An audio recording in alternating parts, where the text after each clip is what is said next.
ஐஎன்எம்ல இருக்கக்கூடிய first topic தேசிய மறுமலர்ச்சி அப்படின்றது. நம்ம சிலபஸ்ல பார்த்தீங்கன்னா டைரக்டா நம்மளுக்கு சில டாபிக்ஸ் கொடுத்துருக்க மாட்டாங்க. சில மெயின் டாபிக்ஸ்க்கு கீழே சப் டாபிக்ஸாக வரக்கூடிய டாபிக்ஸும் இருக்கு. ஸோ இந்த தேசிய மறுமலர்ச்சி கீழே என்னென்ன டாபிக்ஸ்லாம் நம்மளுக்கு வருதுன்னு பார்த்தீங்கன்னா, ஃபர்ஸ்ட் டாபிக் பார்த்தீங்கன்னா ஐரோப்பியர்களின் வருகை, அட்வென்ட் ஆஃப் யூரோப்பியன்ஸ் அப்படின்னு சொல்றது. ஏன்னா உங்களுக்கு சிலபஸ்ல டைரக்டா கொடுத்துருக்க மாட்டாங்க. நமக்கு இந்த டாபிக் கீழே தான் எல்லாமே நமக்கு வர மாதிரி இருக்கும். ஸோ அதுக்கப்புறம் பார்த்தீங்கன்னா battle of Plassey, battle of Buxar and important wars ஆன கர்நாடிக் வார், மைசூர் வார், இது எல்லாமே பார்த்தீங்கன்னா தேசிய மறுமலர்ச்சி அப்படின்ற டாபிக் கீழே தான் உங்களுக்கு வரும். ஓகேங்களா? ஸோ இது எல்லாமே நீங்கள் கவர் பண்ண மட்டும்தான் ஐஎன்எம்ல இருக்கக்கூடிய ஃபர்ஸ்ட் டாபிக் தேசிய மறுமலர்ச்சி அப்படின்ற ஒரு டாபிக் உங்களுக்கு கவர் ஆகும். ஸோ இது இந்த கிளாஸை நம்ம வந்து அட்வென்ட் ஆஃப் யூரோப்பியன்ஸ் இந்த சப்ஜெக்ட் மட்டும், இந்த டாபிக் மட்டும் நம்ம இன்னைக்கு பார்க்க போகிறோம். ஓகே ஓகே ஸோ ஃபர்ஸ்ட் வந்து advent of Europeans. So Europeans வந்து எப்படி இந்தியாவுக்குள்ள வந்தாங்க, எந்த யூரோப்பியன்ல எந்த நாடுகளில் ஃபர்ஸ்ட் வந்தாங்க, யார் யார் வந்தாங்க, எதற்காக வந்தாங்க அப்படின்ற ஒரு விஷயம் ஒன்று பார்த்துட்டு நெக்ஸ்ட் நம்ம வீடியோக்குள்ள போகலாம். ஓகே ஸோ ஃபர்ஸ்ட் பார்த்தீங்கன்னா யூரோப்பியன்ஸ் வந்து எதற்காக நம்ம இந்தியாவுக்கு வந்தாங்கன்னா மெயின் ரீசன் வந்து பார்த்தீங்கன்னா ட்ரேட்காக தான். ஓகேங்களா? ஸோ ட்ரேடிங் பர்பஸ்க்காக தான் இந்தியாவுக்குள்ள அவங்க வந்திருப்பாங்க.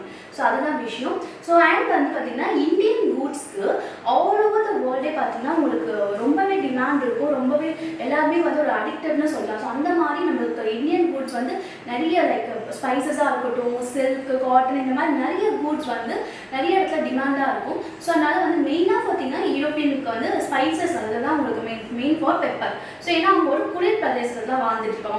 அவங்களோட கிளைமேட் வந்து அப்படி தான் இருக்கும். ஸோ அந்த மீட் இதெல்லாம் ப்ரிசர்வ் பண்ணுறதுக்கு பார்த்தீங்கன்னா அவங்களுக்கு ஸ்பைசஸ் அதிகமாக தேவைப்பட்டுச்சு. ஸோ அப்படின்ற பட்சத்தில் நம்மளுக்கு இந்தியாவை வந்து அதை நோக்கி தான் நம்மளுக்கு வந்துருப்பாங்க. அந்த பெப்பர் இதெல்லாம் நோக்கி தான் நம்மளுக்கு ட்ரேடிங் பர்பஸ் மெயின் இதுதான் விஷயம். ஸோ இதை இந்த ஃபர்ஸ்ட் விஷயம் என்னன்னா ட்ரேடிங் பர்பஸ்க்காக யூரோப்பியன்ஸ் வந்து நம்மளுக்கு இந்தியாவுக்கு வந்திருக்காங்க அப்படின்னு தெரிஞ்சுக்கோங்க. ஓகேவா? ஸோ ஃபர்ஸ்ட் வந்து பார்த்தீங்கன்னா நம்மளுக்கு இப்போ வந்து மேப் பாருங்க.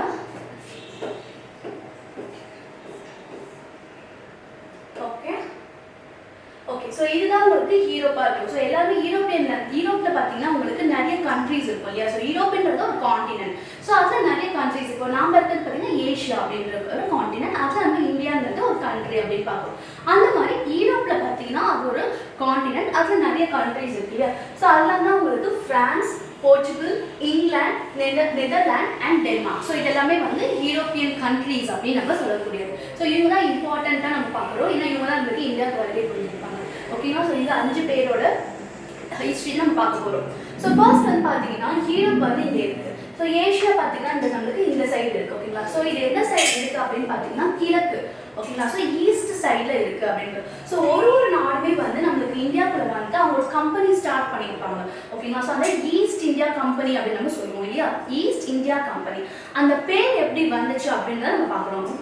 ஸோ யூரோப்லேருந்து உங்களுக்கு ஏஷியா பார்த்தீங்கன்னா உங்களுக்கு கிழக்கு சைடு ஈஸ்ட் சைடில் இருக்குது. அதுல இருந்து அந்த கிழக்கு அப்படின்றது வந்திருக்கும். ஓகேங்களா? ஸோ இந்த சைட்ல எந்த நாடை அவங்க சூஸ் பண்ணியிருக்காங்கன்னா இந்தியா அப்படின்ற கூடிய நாடு தான் அவங்க சூஸ் பண்ணியிருக்காங்க.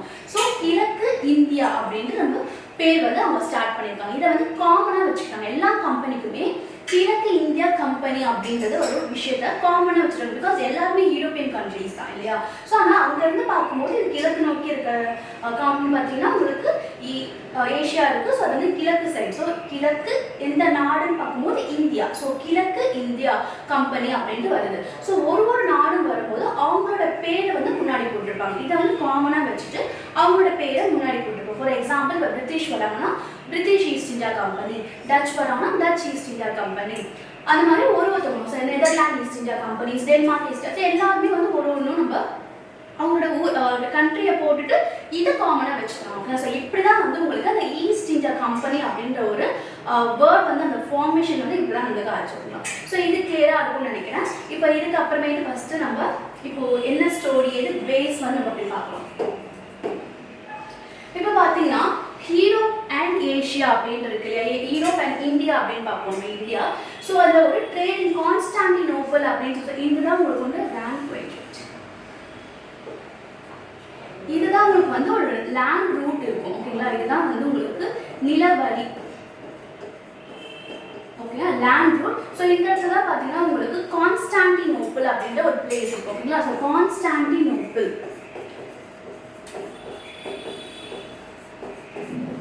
ஸோ இது வந்து பார்த்தீங்கன்னா ரொம்பவே ஒரு இம்பார்ட்டண்ட்டான பிளேஸ். ஸோ இதுதான் வந்து ஒரு பேஸ். நம்மளுக்கு வந்து யூரோப்பியன் கண்ட்ரிஸ் வந்து வந்ததுக்கான பேஸ் வந்து இங்கே தான் ஸ்டார்ட் ஆகுது. ஸோ கான்ஸ்டான்டினோப்பிள் அப்படின்ற ஒரு பிளேஸ் வந்து பார்த்தீங்கன்னா ஆட்டோமன் எம்பையர், ஆட்டோமன் டக்ஸ்ன்னு சொல்லுவோம். ஸோ துருக்கியர்கள் அவங்களால கைப்பற்றப்பட்டுச்சு. ஓகேங்களா. ஸோ அதுக்கப்புறம் என்ன பண்ணாங்கன்னா இந்த யூரோப்ஸ்க்கும் இந்தியாவுக்கும் இருக்கக்கூடிய நிலவரியை க்ளோஸ் பண்ணிட்டாங்க. ஓகே. ஸோ நிலவரியை அவங்க க்ளோஸ் பண்ணிட்டாங்க. எந்த வருஷம் பார்த்தீங்கன்னா 1453. ஸோ இந்த வருஷத்துல தான் கான்ஸ்டான்டினோப்பிள் ஆட்டோமன் எம்பையரால் கைப்பற்றப்படுற டக்ஸ்னால துருக்கியர்களால் கைப்பற்றப்படுகிறது. ஸோ எந்த வருஷம் பார்த்தீங்கன்னா 1453. ஓகேங்களா. ஸோ நம்ம படிக்கும்போது இந்த வருஷத்தை ஈஸியாக ஞாபகம் வச்சு பாருங்க. உங்களுக்கே 143 அப்படி ஞாபகம் வச்சுக்கோங்க. நடுவில் ஒரு 5 போட்டுருக்கீங்க. ஸோ 1453. ஸோ கான்ஸ்டான்டினோப்பிள் அப்படின்றவங்க ஆட்டோமன் எம்பையரால் கைப்பற்றப்படுகிறது அப்படின்னு சொல்லி பார்க்குறோம். ஸோ இதனால வந்து நிலவரியை வந்து என்ன பண்ணுறாங்க, க்ளோஸ் பண்ணிட்டாங்க அப்படின்னு பார்த்தோம். ஸோ அதுக்கப்புறம் இது ஃபர்ஸ்ட் ரீசன். ஸோ நெக்ஸ்ட் பார்த்தீங்கன்னா உங்களுக்கு இங்கே வந்து பார்த்தீங்கன்னா ஆஃப்ரிக்கா இருக்கா. ஸோ நார்த் ஆஃப்ரிக்காவை ஸோ டக்ஸ் என்ன பண்ணுறாங்கன்னா நார்த் ஆஃப்ரிக்காவை வந்து உள்ளே என்டர் கொடுக்குறாங்க. இந்த சைடு நார்த் ஆஃப்ரிக்கா இங்கேயுமே அண்ட் யூரோப்பில் பால்சன் பெனிசுலா அப்படின்ற ஒரு பிளேஸ், இந்த 2 பிளேஸ்லையுமே டக்ஸ் வந்து நுழையிறாங்க. ஓகேங்களா. ஸோ இது 2 காரணத்தினால அதுக்கப்புறம் யூரோப்பியன்ஸ் வந்து அவங்களுக்கு ஒரு எண்ணம் தோன்றுது, நம்மளுக்கு நிலவரியை க்ளோஸ் பண்ணிட்டாங்க, சரி நாம் கடல் வழியை கண்டுபிடிக்கலாம், ஈஸ்ட் நோக்கி போகிறதுக்கு. அவங்க இந்தியான்னு ஃபர்ஸ்ட் இது பண்ணல, ஈஸ்ட் நோக்கி ஈஸ்டர்ன் சைடு ஈஸ்டர்ன் கண்ட்ரீஸ்க்கு போகிறதுக்கு கடல் வழி ஏதாவது இருக்கா அப்படின்ற ஒரு எண்ணத்தை தூண்டினதுக்கு காரணம் பார்த்தீங்கன்னா இந்த விஷயம் தான். இந்த 2 காரணத்தினால தான் நம்மளுக்கு சீ ரூட்டை பற்றி அவங்க யோசிக்க ஆரம்பிச்சாங்க. இது கிளியராக இருக்கா? ஸோ இது 2 காரணம் கிளியராக இருக்கும்னு நினைக்கிறேன். ஸோ இது இங்கே இந்த நார்த் ஆஃப்ரிக்கா அண்ட் யூரோப்பில் இருக்கக்கூடிய பால்சன் பெனிசுலா அப்படின்ற ஒரு பிளேஸில் என்டர் ஆகிட்டாங்க. ஸோ அதுக்கப்புறம் தான் அவங்களுக்கு அந்த சீ ரூட்ஸ் கண்டுபிடிக்கணும் அப்படின்ற ஒரு விஷயம் வந்து நம்மளுக்கு இதாகுது. இது கிளியராக இருக்கா? ஸோ இதுதான் நம்ம வந்து இங்கே கொடுத்துருக்கோம். நம்ம இப்போ என்ன சொன்னோமோ அதை வந்து நம்ம இங்கே கொடுத்துருக்கோம். ஓகேனா. ஸோ 1453. ஸோ கான்ஸ்டான்டினோப்பிள் அந்த விஷயங்கள் எல்லாமே இப்போ இதில் இருக்கு.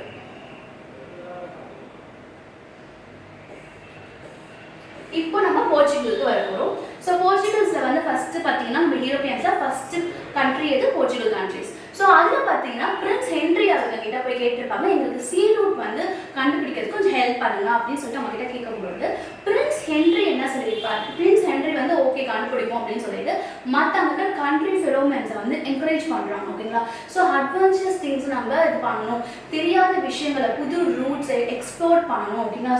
ஸோ அந்த மாதிரி சொல்லிட்டு எல்லா கண்ட்ரிஸ் மென்களையும் என்கரேஜ்மெண்ட் பண்ணுறாரு அப்படின்னு பார்க்குறோம். ஸோ இந்த பிரின்ஸ் ஹென்ரி தான் த நேவிகேட்டர் அப்படின்னு சொல்லுவாங்க, மாலுமி அப்படின்ட்டு. So Prince Henry. Okay. So இதுதான் விஷயம். ஸோ இதுக்கப்புறம் என்ன ஆகுது? ஸோ ஃபர்ஸ்ட் ஒரு போர்ச்சுகீஸ் வந்து போறாரு. ஸோ அவர் எதை பார்த்தீங்கன்னா பாத்தலோமோ டெராஸ்.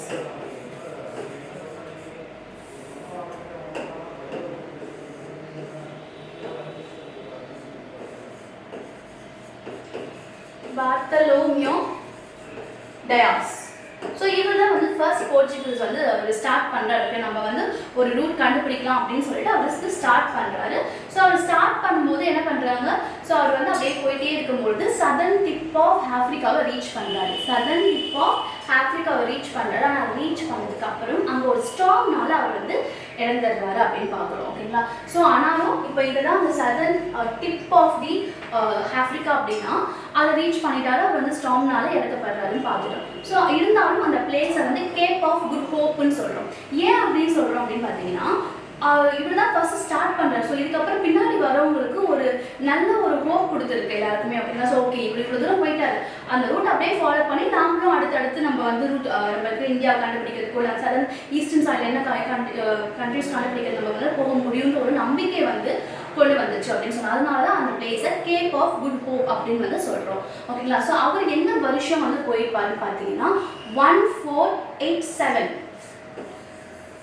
ஓகே. ஸோ நம்ம இதுக்கு முன்னாடி பார்த்தது 2 வருஷம் பார்த்துருக்கோம். 1453 ஒன்று, 1487 ஒன்று. ஓகேங்களா. ஸோ 4 டபுள் ஆக்குனா 8 அப்படியே ரெடியூஸ் பண்ணியிருப்பாரு மாதிரி நான் வச்சுக்கோங்க. 1487ல் பார்த்லோமியோ டியாஸ் வராரு. ஸோ ஃபர்ஸ்ட் போர்ச்சுகீஸ் இவர். ஆனால் ஃபர்ஸ்ட்னு சொல்ல மாட்டோம், பிகாஸ் இவருக்கு வந்து சக்ஸஸ்ஃபுல் ஆகலை இல்லையா. எப்போவுமே பார்த்தீங்கன்னா ஒரு விஷயம் நிறைய பேர் அட்டெம்ப்ட் கொடுப்பாங்க, ட்ரை பண்ணுவாங்க, பட் அதில் யார் சக்ஸஸ்ஃபுல்லாக ரீச் ஆகிறாங்களோ அவங்கள பற்றி தான் உலகம் பேசப்படும் இல்லையா. ஸோ அவங்களுக்கு தான் பேசுவாங்க. ஸோ அதனால வந்து நம்மளோட லைஃப்லையும் நம்மளோட ஆஸ்பிரண்ட் லைஃப்லையுமே அதான், எத்தனை வாட்டி நம்ம அட்டன் கொடுத்தாலும் நம்ம விடாம அட்டன் கொடுத்து கடைசியாக நம்ம ரீச் ஆகும் பார்த்தீங்கன்னா நம்ம போஸ்டிங் வாங்குற அப்புறம் தான் நம்ம வந்து பேசப்படுவோம். ஸோ அதனால கண்டினியூட்டி விடாமல் கண்டினியூஸாக படிங்க. Okay okay. இப்போ நம்ம ஒரு வாட்டி மேப் ஒரு வாட்டி பார்த்தீங்கன்னா உங்களுக்கு கிளியராக புரியும். ஓகே, இங்கே பாருங்க. இதுதான் கேப் ஆஃப் குட் ஹோப் அப்படின்னு சொல்றோம் ஓகேங்களா. ஸோ அவர் போர்ச்சுகீஸ்லேருந்து போர்ச்சுகல் இங்கே இருக்குது. ஸோ போர்ச்சுகல்லேருந்து இப்படியே வராரு. ஸோ சதர்ன் டிப் ஆஃப் ஆஃப்ரிக்காவை ரீச் பண்ணுறாரு. கேப் ஆஃப் குட் ஹோப்னு பாரு, இங்கே தான் ஒரு ஸ்ட்ராங்னால அவர் இருக்கப்படுறாருன்னு பார்த்தோம். ஸோ நெக்ஸ்ட் வந்து பார்த்தீங்கன்னா கொலம்பஸ் வந்து ஒருத்தர் வராரு. அவர் வந்து போர்ச்சுகல் கிடையாது, ஹீஸ் அ இட்டாலியன் ஓகேங்களா. ஸோ கொலம்பஸ் தான் அமெரிக்காவை கண்டுபிடிச்சிருப்பாருன்னு பார்த்துருக்கோம் இல்லையா. ஸோ ஜஸ்ட் ஒரு இன்ஃபர்மேஷன் தான் தெரிஞ்சுக்கோங்க. ஸோ அமெரிக்காவை பார்த்தீங்கன்னா 1492 வந்து கண்டுபிடிக்கிறாரு. ஸோ அவருமே இந்த வழியெல்லாம் வராரு ஓகேங்களா. ஸோ இங்கேருந்து இப்படி வரும்பொழுது இந்த சைட் போகிறதுக்கு பதிலாக இப்படி நம்மளுக்கு போயிடுறாரு ஓகேவா. அதனால அந்த அவர் என்ன பண்ணுறாரு, அமெரிக்கா இந்தியாவை கண்டுபிடிக்கிறதா அவர் வந்து வந்திருப்பாரு. அவர் ஒரு நோக்கம் வந்து இந்தியாவை கண்டுபிடிக்கணும்னு வந்திருப்பாரு.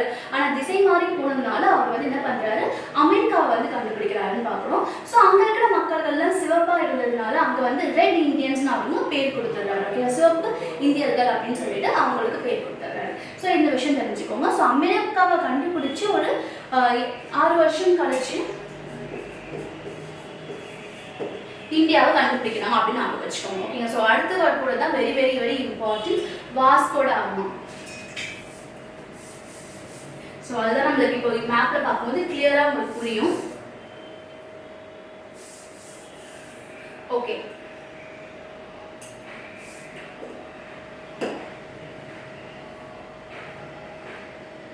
ஓகே. ஸோ வாஸ்கோ ட காமா என்ன பண்றாரு பார்த்தீங்கன்னா லிஸ்பான்ல இருந்து ஸ்டார்ட் பண்றாரு. லிஸ்பான்ல இருந்து பார்த்தீங்கன்னா போர்ச்சுகலோட கேபிட்டல் ஓகேங்களா. ஸோ அங்கிருந்து அவரோட ஜேர்னி வந்து ஸ்டார்ட் ஆகுது. ஸோ ஆக்சுவலி அவர் பிஃபோர் 1 இயர் வந்து ஸ்டார்ட் பண்ணியிருப்பாங்க இல்லையா. ஸோ 1497 ஸ்டார்ட் பண்ணியிருப்பாங்க. நம்மளுக்கு ரீச் ஆனது தான் வந்து 98 ஓகேங்களா அடுத்த வருஷம். ஸோ நம்ம ஆனால் இதுதான் நம்ம கணக்கு எடுத்துருப்போம் ஓகேங்களா. ஸோ ஸ்டார்ட் பண்ண ஜேர்னி பார்த்தீங்கன்னா 1497 இந்த இயர்ல தான் ஸ்டார்ட் பண்ணியிருப்பாங்க. எங்கன்னு பார்த்தீங்கன்னா லிஸ்பான்ல போர்ச்சுகலோட கேபிட்டல்ல வந்து ஸ்டார்ட் பண்ணியிருக்காருன்னு பார்க்குறோம். ஸோ இங்கே ஸ்டார்ட் பண்ணுறாரு. ஸோ இந்த வழியா இந்த கிரீன் கலர் போட்டிருக்கோம் இல்லையா.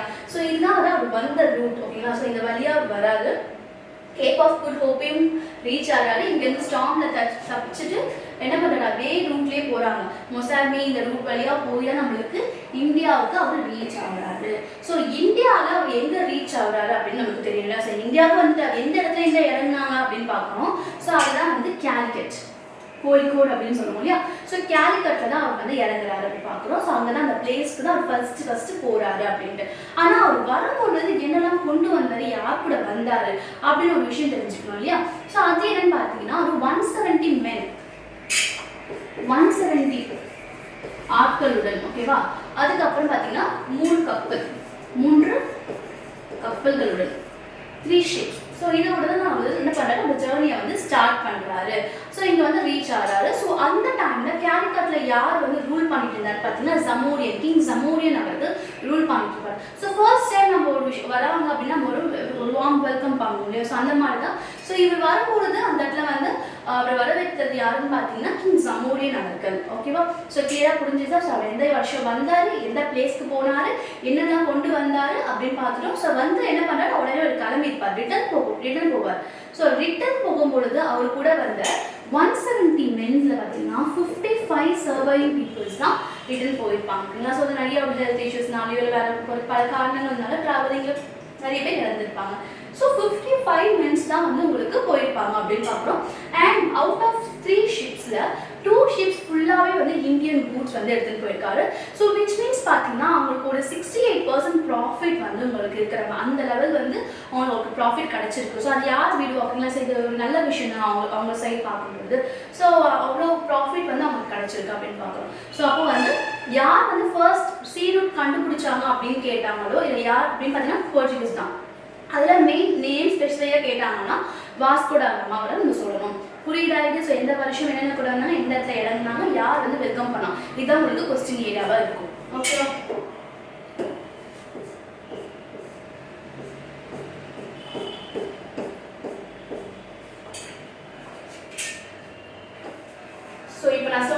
இன்ஃபர்மேஷன் தான் நம்ம இங்கே கொடுத்துருக்கோம். நம்ம சொன்னது வந்து அண்டர்ஸ்டாண்டபிளாக இருக்கும்னு நினைக்கிறேன். ஸோ அதை வந்து புரிஞ்சுட்டீங்கன்னா அதுதான் வந்து கொஸ்டின்ஸ் ஏரியாவும் கூட. ஸோ அதுதான் நம்ம இங்கே 3 கப்பல் எல்லாமே நமக்கு சொன்னது தான். இப்போ நெக்ஸ்ட் போர்ச்சுகீஸ் யாருன்னு பார்க்க போகிறோம். ஓகேவா? ஸோ 1498 வந்து அப்படி இல்லை. ஸோ அடுத்த 2 வருஷத்தில் 1500 இந்த இயர். ஓகேங்களா? ஸோ இந்த இயரில் பார்த்தீங்கன்னா பெட்ரோ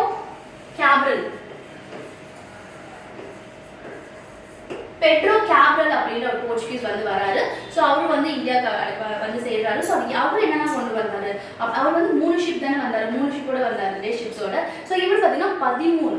ஓகேங்களா? So 13 ships and 1200 men ஆட்களோட. ஓகேங்களா? 1200 men இங்கே இருக்கு பாருங்க. ஸோ இதுவும் 13 கப்பல்களும். இது தெரிஞ்சுக்கிட்டா போதும், வேற என்ன இன்ஃபர்மேஷன்ஸ் உங்களுக்கு தேவைப்படாது. ஸோ இது வந்து எந்த இயர், யார் வந்தாங்க, என்னென்ன கொண்டு வந்தாங்க தெரிஞ்சா போதும். ஸோ நெக்ஸ்ட் வந்து பார்த்தீங்கன்னா வாஸ்கோ ட காமா பார்த்தீங்கன்னா 3 முறை இந்தியாவுக்கு வந்திருப்பாரு. அந்த இயர் வந்து உங்களுக்கு இம்பார்ட்டண்ட்டாக இருக்கும். பிகாஸ் எக்ஸாமில் ரொம்ப ஈஸியாக, சப்போஸ் ஈஸியாக கேட்கணும்னா இந்த 3 இயர்ஸையும் கொடுத்துட்டு ஆல் அண்ட் அவுட்டாக இன்னொரு இயர் கொடுப்பாங்க. எந்த வருஷம் வரல அப்படின்னு கேட்க வாய்ப்பு இருக்கு, கேட்டிருக்காங்க ஆல்ரெடி. ஸோ அதனால அதையும் பார்த்துக்கோங்க. ஸோ செகண்ட் டைம் வந்து அவர் எந்த வருஷத்தில் வரான்னு பார்த்தீங்கன்னா 1501. ஸோ சில புக்கில் வந்து உங்களுக்கு 1502 இருக்கும். மோஸ்ட்லி 2 ஆப்ஷனுமே உங்களுக்கு கொடுக்க மாட்டாங்க. ஸோ இது ஆப்ஷன் பார்த்துட்டு இப்போ மோஸ்ட்லி இப்போ 1501 தான். பட் ஹையர் செகண்டரி புக்ஸில் வந்து சில இதில் 1502 கொடுத்துருக்காங்க. So 29 August. ஓகே, 29 ஆகஸ்ட் அப்படின்றது. ஸோ இந்த இயர் வந்து ஆப்ஷனை பார்த்துட்டு நீங்கள் போடுங்க. ஓகே, மோஸ்ட்டாக 2 ஆப்ஷன் ஒன்றா கொடுக்க மாட்டாங்க நம்மளுக்கு ஸ்ட்ரகிள் வர மாதிரி. ஓகேவா? ஸோ இது தெரிஞ்சுக்கோங்க. ஸோ செகண்ட் டைம் அவர் வரும்பொழுது எத்தனை ஷிப்ஸோட வந்திருக்கான்னு பார்த்தீங்கன்னா 20 ஷிப்ஸ். ஓகே, 20 கப்பல்களோட நம்ம செகண்ட் டைம் வந்திருக்காரு. ஸோ செகண்ட் டைம் வந்த உடனே அவர் என்ன பண்ணுறாருன்னா ஒரு ட்ரேடிங் சென்டரை வந்து கண்ணனூர் அப்படின்றவர் அங்கே வந்து அவர் அமைக்கிறாரு. ஓகேங்களா? ஸோ ட்ரேடிங் சென்டர் பண்ணுறாரு. அடுத்தபடியாக ஃபேக்ட்ரிஸ். ஓகேங்களா? ஃபேக்ட்ரியை வந்து எந்த இடத்துல வைக்கிறாருன்னு பார்த்தீங்கன்னா கேலிக்கட்லையும் கொச்சின்லையும் இந்த 2 பிளேஸ்லையும் ஃபேக்ட்ரிஸை ஸ்டார்ட் பண்ணுறாரு. ஓகேங்களா? ஸோ நம்ம ஆல்ரெடி பார்த்தோம் கேலிக்கட்டை யார் ரூல் பண்ணியிருந்தாரு, கிங் ஜமோரின் அவர்கள். முதல் வாட்டி வந்தாரு, ஓகே, நம்ம வெல்கம் பண்ணாரு. அடுத்த வாட்டி வந்து அவரோட இடத்துலயே வந்து ஒரு ஃபேக்ட்ரி ஆரம்பிச்சோடனே ஒரு கோவம் வந்திருக்கும் இல்லையா? ஸோ அப்போ என்ன பண்ணுறாருன்னு பார்த்தீங்கன்னா கொச்சின்ல. ஓகேங்களா? ஸோ அவர் ரூல் பண்ணது கேலிக்கட். பட் கேலிக்கட் அண்ட் கொச்சின் 2 இடத்துலையுமே ஃபேக்ட்ரிஸை வந்து வாஸ்கோ ட காமா வந்து ஸ்டார்ட் பண்ணிட்டாரு. ஓகே, அவர் என்ன பண்ணுறாரு, கிங் ஜமோரியன் கொச்சின்ல வந்து போர்ச்சுகீஸ் அகெயின்ஸ்டாக வந்து ஒரு ஃபைட் நடக்குது. ஓகேங்களா? ஸோ அந்த ஃபைட்டில் அன்ஃபார்ச்சுனேட்லி கிங் ஜமோரியன் வந்து வீழ்ச்சி ஏற்படுகிறார். ஸோ போர்ச்சுகீஸ் வந்து வின் பண்ணிடுறாங்க. ஓகேங்களா? ஸோ அதனால தான் அவங்களோட ஃபர்ஸ்ட் ஹெட் குவார்ட்டர்ஸ் கேபிட்டல் பார்த்தீங்கன்னா உங்களுக்கு கொச்சினா இருக்கு. ஓகேங்களா? ஸோ அந்த கொச்சின் இது மூலியமா தான் ஃபர்ஸ்ட் வந்து அவங்களுக்கு கொச்சின் அந்த ஒரு பிளேஸை வந்து அக்வைட் பண்ணதுனால தான் அந்த பிளேஸை அவங்க வச்சிருக்காங்க. ஸோ புரிஞ்சிருக்கும்னு நினைக்கிறேன். ஏன் நம்ம ஃபர்ஸ்ட் கொச்சின் சொல்றோம். கோவா நெக்ஸ்ட்ல வரும், நம்ம நெக்ஸ்ட் பார்க்கும்போது நம்ம சொல்லலாம். ஸோ இது வரைக்கும் கிளியரா இருக்குன்னு நினைக்கிறேன் இல்லையா?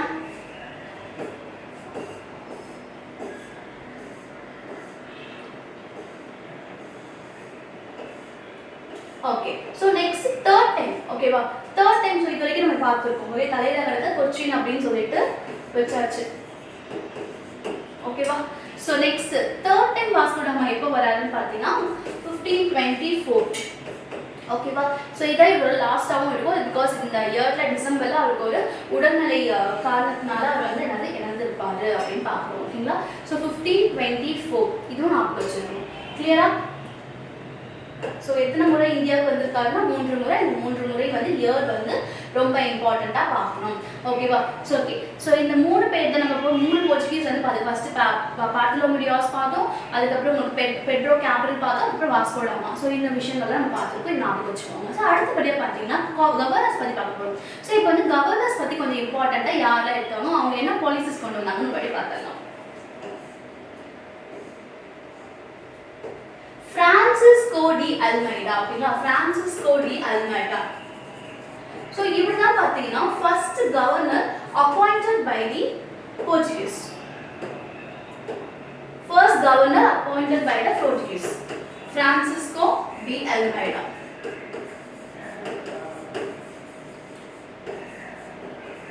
ஸோ இவர் வந்து இயர் பார்த்தீங்கன்னா 1505 இருந்து 1509 வரைக்கும். ஸோ இந்த இயர்ஸ் எதெல்லாம் இம்பார்ட்டன்ட் அப்படின்னு பாருங்க. இப்போ பார்க்கக்கூடிய எல்லாமே கொஸ்டின்ஸ் எல்லாம் எதுவுமே ஸ்கிப் பண்ண வேண்டாம். ஸோ எல்லாமே ப்ரீவியஸ் இயர்ல கேட்ட கொஸ்டின்ஸ் தான். ஓகேவா? So first governor appointed by the Portuguese அப்படின்னு யாருன்னு பார்த்தீங்கன்னா அது வந்து உங்களுக்கு Francisco de Almeida அப்படின்னு பார்க்குறோம். அடுத்தபடியாக அவர் என்ன பாலிசிஸ் வந்து அவர் கொண்டு வந்தாருன்னு பார்த்தீங்கன்னா நீர் கொள்கை, ப்ளூ வாட்டர் பாலிசி. ஓகேங்களா? இது ரொம்ப ரொம்ப ரொம்ப important. Blue water policy.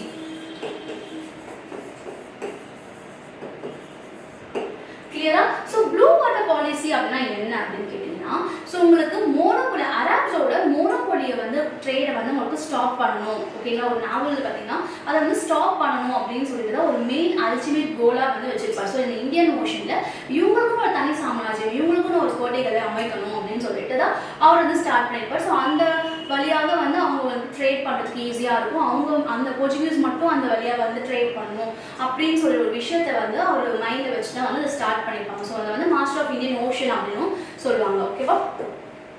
So அப்போ நடக்கும் பொழுது என்ன ஆச்சு அப்படி பார்த்தீங்கன்னா, ஸோ இந்த விஷயம் வந்து பார்த்தீங்கன்னா எஜிப்டுக்கும் துருக்கியர்களுக்கும் உங்களுக்கு ஒரு நெகட்டிவ் இம்பாக்ட் ஆகிடும். ஓகேங்களா, ஸோ இந்த விஷயம் வந்து எஜிப்டுக்கும் துருக்கியர்களுக்கும் நெகட்டிவ் இம்பாக்ட், அவங்க ட்ரேட் பண்ண முடியாத ஒரு நெகட்டிவ் இம்பாக்ட்னால ஆயிருக்கும்.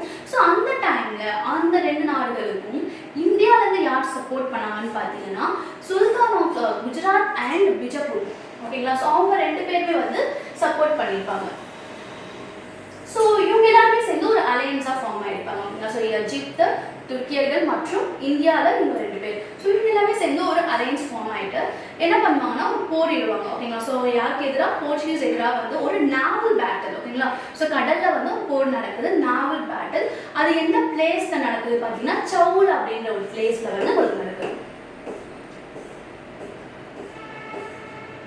ஓகேவா, சவுல் அப்படின்ற ஒரு பிளேஸில் தான் வந்து அந்த பேட்டில் நடக்குது. ஸோ அன்ஃபார்ச்சுனேட்லி அந்த பேட்டில் பார்த்தீங்கன்னா அல்மைடாவோட சன் வந்து இறந்துடுறாரு. ஸோ அப்போ யார் வின் பண்ணியிருப்பாங்க? அந்த ஆப்போசிட் அலையன்ஸ் இந்த குரூப் தான் வின் பண்ணியிருப்பாங்க. போர்ச்சுகீஸ் வந்து தோற்கடிக்கப்படுகிறார். ஓகேவா, ஸோ செகண்ட் திருப்பி ஒரு பேட்டில் நடக்குது, அதே மாதிரி நாவல் பேட்டில் நடக்குது. ஸோ அது எங்கே நடக்குது? டியூவில் நடக்குது. ஸோ அந்த பேட்டில் போர்ச்சுகீஸ் வந்து வின் பண்ணியிருக்காங்க. ஸோ அதுக்கப்புறம் இந்த சுப்ரீமான்சி பவர் ஆஃப் த நாவல் வந்து போர்ச்சுகீஸ்க்கு வருது. ஸோ இதான் இருக்கு. ஸோ நெக்ஸ்ட் வந்து பார்த்தீங்கன்னா டைவ்ல நடக்குது அப்படின்னு பார்க்குறோம். ஓகேவா, நெக்ஸ்ட் ஸோ இவ்வளோதான் விஷயம். ஸோ அவர் வந்து என்ன பாலிசி கொண்டு வந்தாருன்னு பார்க்குறோம். ஸோ அவர் தான் ஃபர்ஸ்ட் கவர்னர் பார்த்தோம், என்ன பாலிசி கொண்டு வந்திருக்காரு, அதனால என்னென்ன நடந்துச்சு, அதனால தான் ஒரு 2 பேட்டில் நடந்துச்சு. அந்த 2 பேட்டில் யார் யார் வின் பண்ணியிருக்காங்க, இதுதான் விஷயம். நீங்கள் அல்மைடா பற்றி பார்த்தது. ஓகேவா, ஸோ நெக்ஸ்ட் பார்த்தீங்கன்னா ஹல்பெரிகோ அப்படின்னு பார்த்துருக்காங்க. அல்ஃபோன்சா டி ஹல்பெரிகோ அப்படின்ற ஒருத்தர் செகண்ட் கவர்னர் நம்ம இம்பார்ட்டண்டாக பார்க்க போகிறோம். ஸோ அந்த விஷயம் அந்த லாஸ்ட் பேட்டில் நடந்துச்சு பார்த்தீங்கன்னா அது வந்து பார்த்தீங்கன்னா 1509 நடந்திருக்கும். ஸோ லைக் வந்து அவரோட ஹெண்ட் பீரியட் வரைக்கும் உங்களுக்கு நடந்திருக்கும். போர்ச்சுகீஸ் வந்து வீழ்ச்சி அடைகிறாங்க இல்லையா, அந்த லாஸ்ட் டியூவில் நடந்த ஒரு பேட்டில் வந்து பார்த்தீங்கன்னா 1509 நடந்திருக்கும். ஸோ அதுக்கு அப்புறமேட்டு பார்த்தீங்கன்னா ஒரு கவர்னர் தான் 1509லேருந்து 1509லேருந்து உங்களுக்கு 1515 வரைக்குமே இவர் தான் உங்களுக்கு கவர்னராக இருந்திருப்பார் அந்த டைம்ல. ஸோ இவர்கிட்ட என்ன இம்பார்ட்டன்ட் பார்த்தீங்கன்னா இவர் தான் வந்து பார்த்தீங்கன்னா இந்தியாவில் போர்ச்சுகீசிய சாம்ராஜ்யத்தை நிறுவியவர், த ரியல் ஃபவுண்டர் அப்படின்னு வந்து நம்ம சொல்லுவோம். ஓகேங்களா, ஸோ இவர் தான் அந்த ரியல் ஃபவுண்டர் கூட நம்ம சொல்லலாம். ஸோ ஒரு போர்ச்சுகீஸ் சாம்ராஜ்யத்தை நிறுவியவர் யாருன்னு கேட்டாங்கன்னா நம்ம வந்து இவர் சொல்லலாம், இந்த கவர்னர். ஓகேங்களா, அல்பெரிகோ. ஸோ இவர் வந்து கொண்டு வந்த பாலிசி பேர் வந்து இன்ட்ரம் பாலிசி அப்படின்னு சொல்லுவோம். ஜஸ்ட் நீங்க 2 பாலிசி ஞாபகம் வச்சுக்கோங்க, யாரும் பேர் கன்ஃபியூஸ் ஆகாம ஞாபகம் வச்சுட்டாலே போதுமானது. ஓகேங்களா, ஸோ இது ஞாபகம் வச்சுக்கோங்க. ஸோ அடுத்தபடியாக அவர் என்னெல்லாம் பண்ணாருன்னு பார்த்தீங்கன்னா இந்தியாவில் இருக்கக்கூடிய உங்களுக்கு இந்த மக்கள் இருக்குங்களா, ஸோ அவங்க வந்து இந்தியன் உமன்ஸை மேரி பண்ணுறதுனால அது மூலியமா அந்த டெரிட்டரிஸை வந்து அந்த பிளேசஸை வந்து போர்ச்சுகீஸ் வந்து கைப்பற்றிக்கலாம் அப்படின்னு சொல்லிட்டு அதை வந்து ஆதரிச்சார். ஸோ அந்த மாதிரி சொல்றாரு. ஓகேங்களா, ஸோ இந்தியன் உமன்ஸை வந்து மேரி பண்ண சொல்லிட்டு. ஓகேங்களா, ஸோ ஐரோப்பியர்கள் இந்திய பெண்களை மணந்து போர்ச்சுகீஸ்களின் கட்டுப்பாட்டு பகுதிகளில் குடியேறுவதை அவர் ஆதரித்தார் அப்படின்னு பார்க்கிறோம். ஸோ இது கிளியரா சொல்லிதான் விஷயம். இதுக்கப்புறம் ஸோ இப்படி டெரிட்டரியா எப்படிலாம் வந்து அவர் வந்து விரிவடைக்கணும் அப்படின்னு பார்க்குறாரு. ஸோ இது ஒரு மூலியமா விரிவடைக்க சொல்லி இந்தியன் உமன்ஸை மேரேஜ் பண்ணிட்டா அது மூலியமா அவங்களோட பிளேசஸ் நமக்கு எடுத்துக்கலாம், அது மூலியமா நம்ம டெரிட்டரிஸை பில்ட் பண்ணி எக்ஸ்டெண்ட் பண்ணிக்கலாம்னு ஒரு விஷயம் யோசிச்சாரு. அதுக்கப்புறம் வேற எப்படிலாம் அவரோட டெரிட்டரி வந்து எக்ஸ்டெண்ட் ஆயிருக்கு அப்படின்னு பார்த்தீங்கன்னா இந்தியா சைனா இருக்கு இல்லையா, ஸோ இந்தியா சைனா மற்றும் மெக்கா கேடா, ஸோ இந்த ரூட் இருக்கு. ஸோ இந்த இடத்துல வந்து முஸ்லீம்கள் வந்து நுழையும் பொழுது என்ன பண்ணாரு, இவர் வந்து மெக்கா அப்படின்ற ஒரு பிளேஸை வந்து கைப்பற்றி அந்த வரைக்குமே அவரோட ஏரியாவை வந்து எக்ஸ்டெண்ட் பண்ணியிருக்காரு. ஸோ இந்த பிளேஸ் இருக்கக்கூடிய விஷயங்கள் ஸோ அவ்வளோ தூரம் அவரோட எம்பையர் வந்து எக்ஸ்டெண்ட் ஆயிருக்கு அப்படின்னு நம்ம இது மூலியமா நம்ம வந்து பார்த்துக்கணும். ஓகேவா, ஸோ எந்தெந்த ரூட் மட்டும் பார்த்துக்கோங்க, எந்தெந்த பிளேஸ்க்கு இடையிலான இந்தியா சைனா மற்றும் மெக்கா அண்ட் கொய்ரா இடையான வர்த்தக பாதையான முஸ்லிம்கள் வம்சம் இருந்த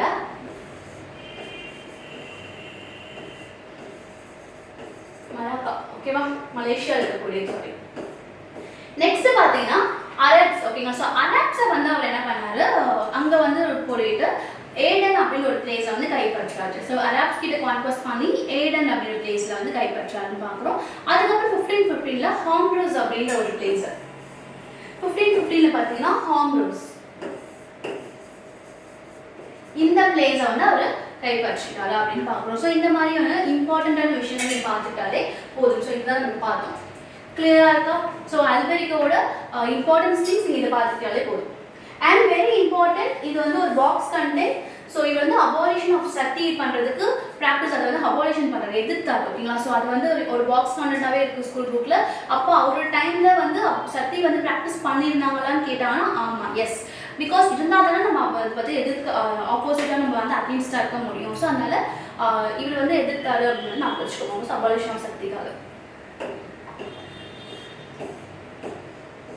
ஓகேங்களா, ஸோ இது பாருங்க, நம்ம போட்டு உடன்கட்டி ஏறும் வழக்கத்தை நிறுத்த முயன்றார் அப்படின்னு பார்க்கணும். ஸோ ப்ராக்டிஸ் ஆஃப் சக்திக்கு அதுக்கு அகெயின்ஸ்டாக இருந்திருக்காருன்ட்டு. ஓகேவா, நெக்ஸ்ட் பார்த்தீங்கன்னா நினோனா டி ஹுங்கா அப்படின்னு சொல்லிட்டு ஒரு கவர்னர். ஸோ 4 கவர்னர் பற்றி தான் நம்ம பார்ப்போம். ஆல்ரெடி 2 பார்த்தாச்சு, நான் அடுத்த நெக்ஸ்ட். ஓகேங்களா, ஸோ நெக்ஸ்ட் பார்த்தீங்கன்னா 1530. ஸோ இவர் வந்து ஒரு இம்பார்ட்டண்ட்டாக எதுக்கு பார்க்கணும்னா, நம்ம ஆல்ரெடி பார்த்தோம் கோவா எப்போ வந்து கேப்சர் பண்ணாங்க அந்த விஷயம் நம்ம பார்த்தோமா. ஓகே, ஐ திங்க் நான் சொல்கிறேன் நினைக்கிறேன். Okay, so 1510 yes sorry miss பண்ணிட்டேன். 1510 பார்த்தீங்கன்னா உங்களுக்கு கோவா இருக்காங்க. கோவாவை வந்து கைப்பற்றிருப்பார் யார், அல்பெரிக்கோ. வெரி வெரி இம்பார்ட்டன்ட், அதை மிஸ் பண்ணிட்டேன், sorry again I'm telling that. Albuquerque வந்து 1510 வந்து அவர் கவர்னராக இருந்த டைம்ல. ஓகேவா, ஸோ 1510 பார்த்தீங்கன்னா உங்களுக்கு பிஜப்பூர் அவங்க கிட்ட வந்து யூதுஃப் ஹதிர் கான் ஸோ கேப்சர் பண்ணியிருப்பாரு கோவாவை. இதுதான் அவங்களோட ஒரு டேர்னிங் பாயிண்ட். கோவா வந்து இப்போ வரைக்கும் அவங்களுக்கு ஒரு இம்பார்ட்டன்டான பிளேஸ் இருந்தது, இதுதான் பேஸாக இருந்தது. ஸோ அப்போ வந்து அவங்க என்ன பண்ணுறாங்க, யார்கிட்ட இருந்து எடுக்கிறாங்கன்னு பார்த்தீங்கன்னா யூசுப் ஹாதிர் கான். ஓகேங்களா, ஸோ அவர் வந்து பிஜப்பூரை ஆட்சி செய்தவர். ஓகேவா, ஸோ அப்போ வந்து 1510 கோவா, அது ஞாபகம் வச்சுக்கோங்க. ஸோ இவர் அல்பெரிக்கோ இருக்கும்போது 1510 அவர் வந்து கேப்சர் பண்ணிட்டாரு. ஓகே, அதுக்கப்புறம் 20 இயர்ஸ்க்கு அப்புறமேட்டு 1530 தான் வந்து பார்த்தீங்கன்னா கோவாவை அவங்க வந்து கேபிட்டலாக ஆக்குறாங்க. ஸோ ஃபர்ஸ்ட் கேபிட்டல் அவங்க இருந்தது என்னன்னு பார்த்தீங்கன்னா கொச்சின் இல்லையா. ஸோ கொச்சின். ஸோ 1530 என்ன பண்ணுறாங்க, கேபிட்டல் சேஞ்ச் பண்ணுறாங்க கோவா அப்படின்னு சொல்லிட்டு. ஸோ எந்த கவர்னர் பார்த்தீங்கன்னா நினோனா டி ஹுங்கா அப்படின்றது. கிளியரா? இதுக்கப்புறம் பார்த்தீங்கன்னா ஒரு சில பிளேசஸ் வந்து கேப்சர் பண்ணியிருப்பாரு, ஒரு 4 பிளேஸ் மட்டும். அந்த இயர் அது என்ன பிளேஸ் அது மட்டும் பார்த்துட்டா போதும். ஸோ 1530 வந்து கோவாவை வந்து கேபிட்டலாக மாற்றுறது. அதுக்கப்புறம் 1534 பார்த்துக்கணும். ஸோ 1534 பார்த்தீங்கன்னா பால்சேட் கீழே இருக்கும் பாருங்க, பேசன் 1534 வந்து பார்த்தீங்கன்னா பேசன் அந்த பிளேஸ் இது பண்ணுறாரு. அடுத்து 1537 வந்து டியூ அப்படின்றது பிளேஸ் வந்து கேப்சர் பண்ணுறாரு. அப்படின்னா 1530 டெயூ அப்படின்றது.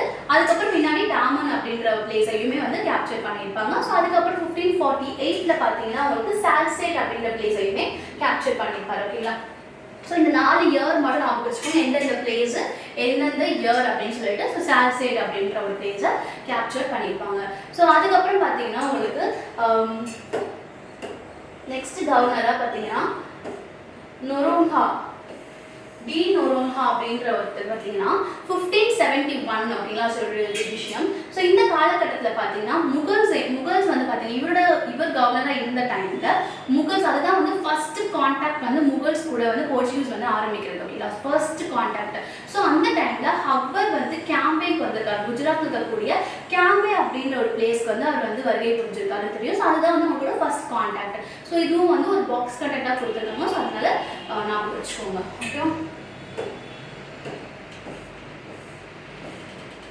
ஓகே, ஸோ இப்போ நம்ம வந்து ஃபர்ஸ்ட் யார் போர்ச்சுகீஸ் வந்து இந்த சீ ரூட் எல்லாமே கண்டுபிடிச்சாங்கன்னு பார்த்தோம். அந்த அப்புறம் இம்பார்ட்டண்டான ஒரு கவர்னர்ஸ் 4 பேர் பார்த்துருக்கோம். ஸோ இப்போ போர்ச்சுகீஸ் வந்ததுனால நம்மளுக்கு என்னென்ன தாக்கம் ஏற்பட்டுச்சு, என்ன இம்பாக்ட் வந்து நம்மளுக்கு ஏற்பட்டுச்சு அப்படின்னு நம்மளுக்கு தெரியணும் இல்லையா.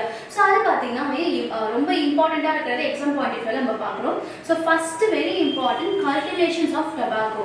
ஓகேங்களா, கல்டிவேஷன் ஆஃப் டொபாக்கோ, புகையிலை சாகுபடி. ஓகேங்களா, புகையிலை சாகுபடி very important. So first thing வந்து cultivation of tobacco நடக்குது. So second பாத்தீங்கன்னா உங்களுக்கு கிறிஸ்டியானிட்டியை ஸ்ப்ரெட் பண்ணுறாங்க அப்படின்ற கிறிஸ்துவ மதத்தை வந்து ரொம்ப ஸ்ப்ரெட் பண்ணுறதுக்கு முயற்சித்தாங்க ஓகேங்களா. ஸோ அதுக்கு மெயினாக ஒரு 2 பேரை வந்து அனுப்பியிருப்பாங்க. ஸோ ஒன்று பார்த்தீங்கன்னா உங்களுக்கு அல்ஃபான்சோ ஜாவியர் அப்படின்னு சொல்லுவோம். நெக்ஸ்ட் வந்து பிரான்சிஸ்கோ, இதுல இருக்காது, இதை மட்டும் நீங்க எக்ஸ்ட்ராவா நோட் பண்ணிக்கோங்க. பிரான்சிஸ்கோ ஜவுசா. ஸோ கிறிஸ்டியானிட்டியை ஸ்ப்ரெட் பண்ணுறாங்க ட்ரை பண்ணால். அப்போ இவங்க 2 பேரும் முக்கியமாக ஒரு விஷயத்துக்கு வந்து அனுப்பியிருப்பாங்க ஓகேங்களா. டு ஸ்ப்ரெட் த கிறிஸ்டியானிட்டி அப்படின்னு சொல்லிட்டு கிறிஸ்துவ மதத்தை அப்படின்ட்டு ஓகேவா. ஸோ நெக்ஸ்ட் பார்த்தீங்கன்னா உங்களுக்கு பிரிண்டிங் ப்ரெஸ் வந்து ஸ்டார்ட் பண்ணுவாங்க. எங்கன்னு பார்த்தீங்கன்னா கோவாவில். ஸோ கோவாவில் பார்த்தீங்கன்னா பிரிண்டிங் ப்ரெஸ் வந்து ஸ்டார்ட் பண்ணுறாங்க. எந்த இயர் 1556 வந்து கோவாவில் அச்சு இயந்திரம் ஓகேங்களா, அச்சு இயந்திரத்தை வந்து ஸ்டார்ட் பண்ணுறாங்க கோவாவில். ஸோ அதுக்கப்புறம் பார்த்தீங்கன்னா உங்களுக்கு அந்த அச்சு அந்த பிரிண்டிங் ப்ரெஸ்ஸில் பார்த்தீங்கன்னா உங்களுக்கு ஒரு புக் வெளியிடப்படுது. ஸோ இந்திய மருத்துவ தாவரங்கள் அப்படின்னு சொல்லிட்டு ஓகேங்களா. ஸோ இந்திய மருத்துவ தாவரங்கள் அப்படின்னு சொல்லிட்டு 1963 வந்து உங்களுக்கு வெளியிடப்படும் ஓகேங்களா. ஸோ அந்த பிரிண்டிங் ப்ரெஸ்ஸில். ஸோ எந்த இடம் கோவா அப்படின்னு தெரிஞ்சுக்கணும் ஓகேவா. ஸோ நெக்ஸ்ட் பார்த்தீங்கன்னா உங்களுக்கு வேற என்ன இம்பார்ட்டண்ட்டாக இது பண்ணுங்க பார்த்தீங்கன்னா இதில் இல்லாத கண்டென்ட் நான் சொல்கிற ஃபியூ இன்ஃபர்மேஷன்ஸ். ஸோ நம்ம பிளாக் டவுன் அப்படின்னு வந்து நம்ம சொல்லுவோம் ஓகேங்களா. ஸோ எதை வந்து ஆக்சுவலி போர்ச்சுகீஸ் வந்ததுக்கு ஒரு மோர் எவிடென்ட்டான ஒரு பிளேஸ்ன்னு பார்த்தீங்கன்னா சாந்தோம் அப்படின்ற ஒரு பிளேஸ் ஓகேங்களா. ஸோ அதை வந்து என்ன பண்ணுறோம், மயிலாப்பூர் இருக்கு இல்லையா. ஸோ அதை வந்து பிளாக் டவுன் கருப்பர் நகரம் அப்படின்னு வந்து சொல்லுவோம். பிளாக் டவுன் கருப்பர் நகரம் வந்து போர்ச்சுகீஸ் 2 விஷயம் இருக்கு. பிரிட்டிஷ் பீரியட்ல வந்து பிளாக் டவுன் அதுவும் யூஸ் பண்ணிப்பாங்க அந்த டவுனும். ஸோ நம்ம 2த்துக்கும் டிஃப்ரெண்ட் வந்து பார்த்துக்கணும். போர்ச்சுகீஸ் டைம்ல பார்த்தீங்கன்னா எது பிளாக் டவுன் அப்படின்னு பாருங்க. பிரிட்டிஷ் பீரியட்ல எது பிளாக் டவுன். ஸோ இது வந்து ஜார்ஜ் டவுன் அப்படின்றோம் சொல்லுவோம் ஓகேவா. So George town. So Portuguese டைம்ல வந்து மயிலாப்பூர். ஸோ இது 2மே என்னது கருப்பர்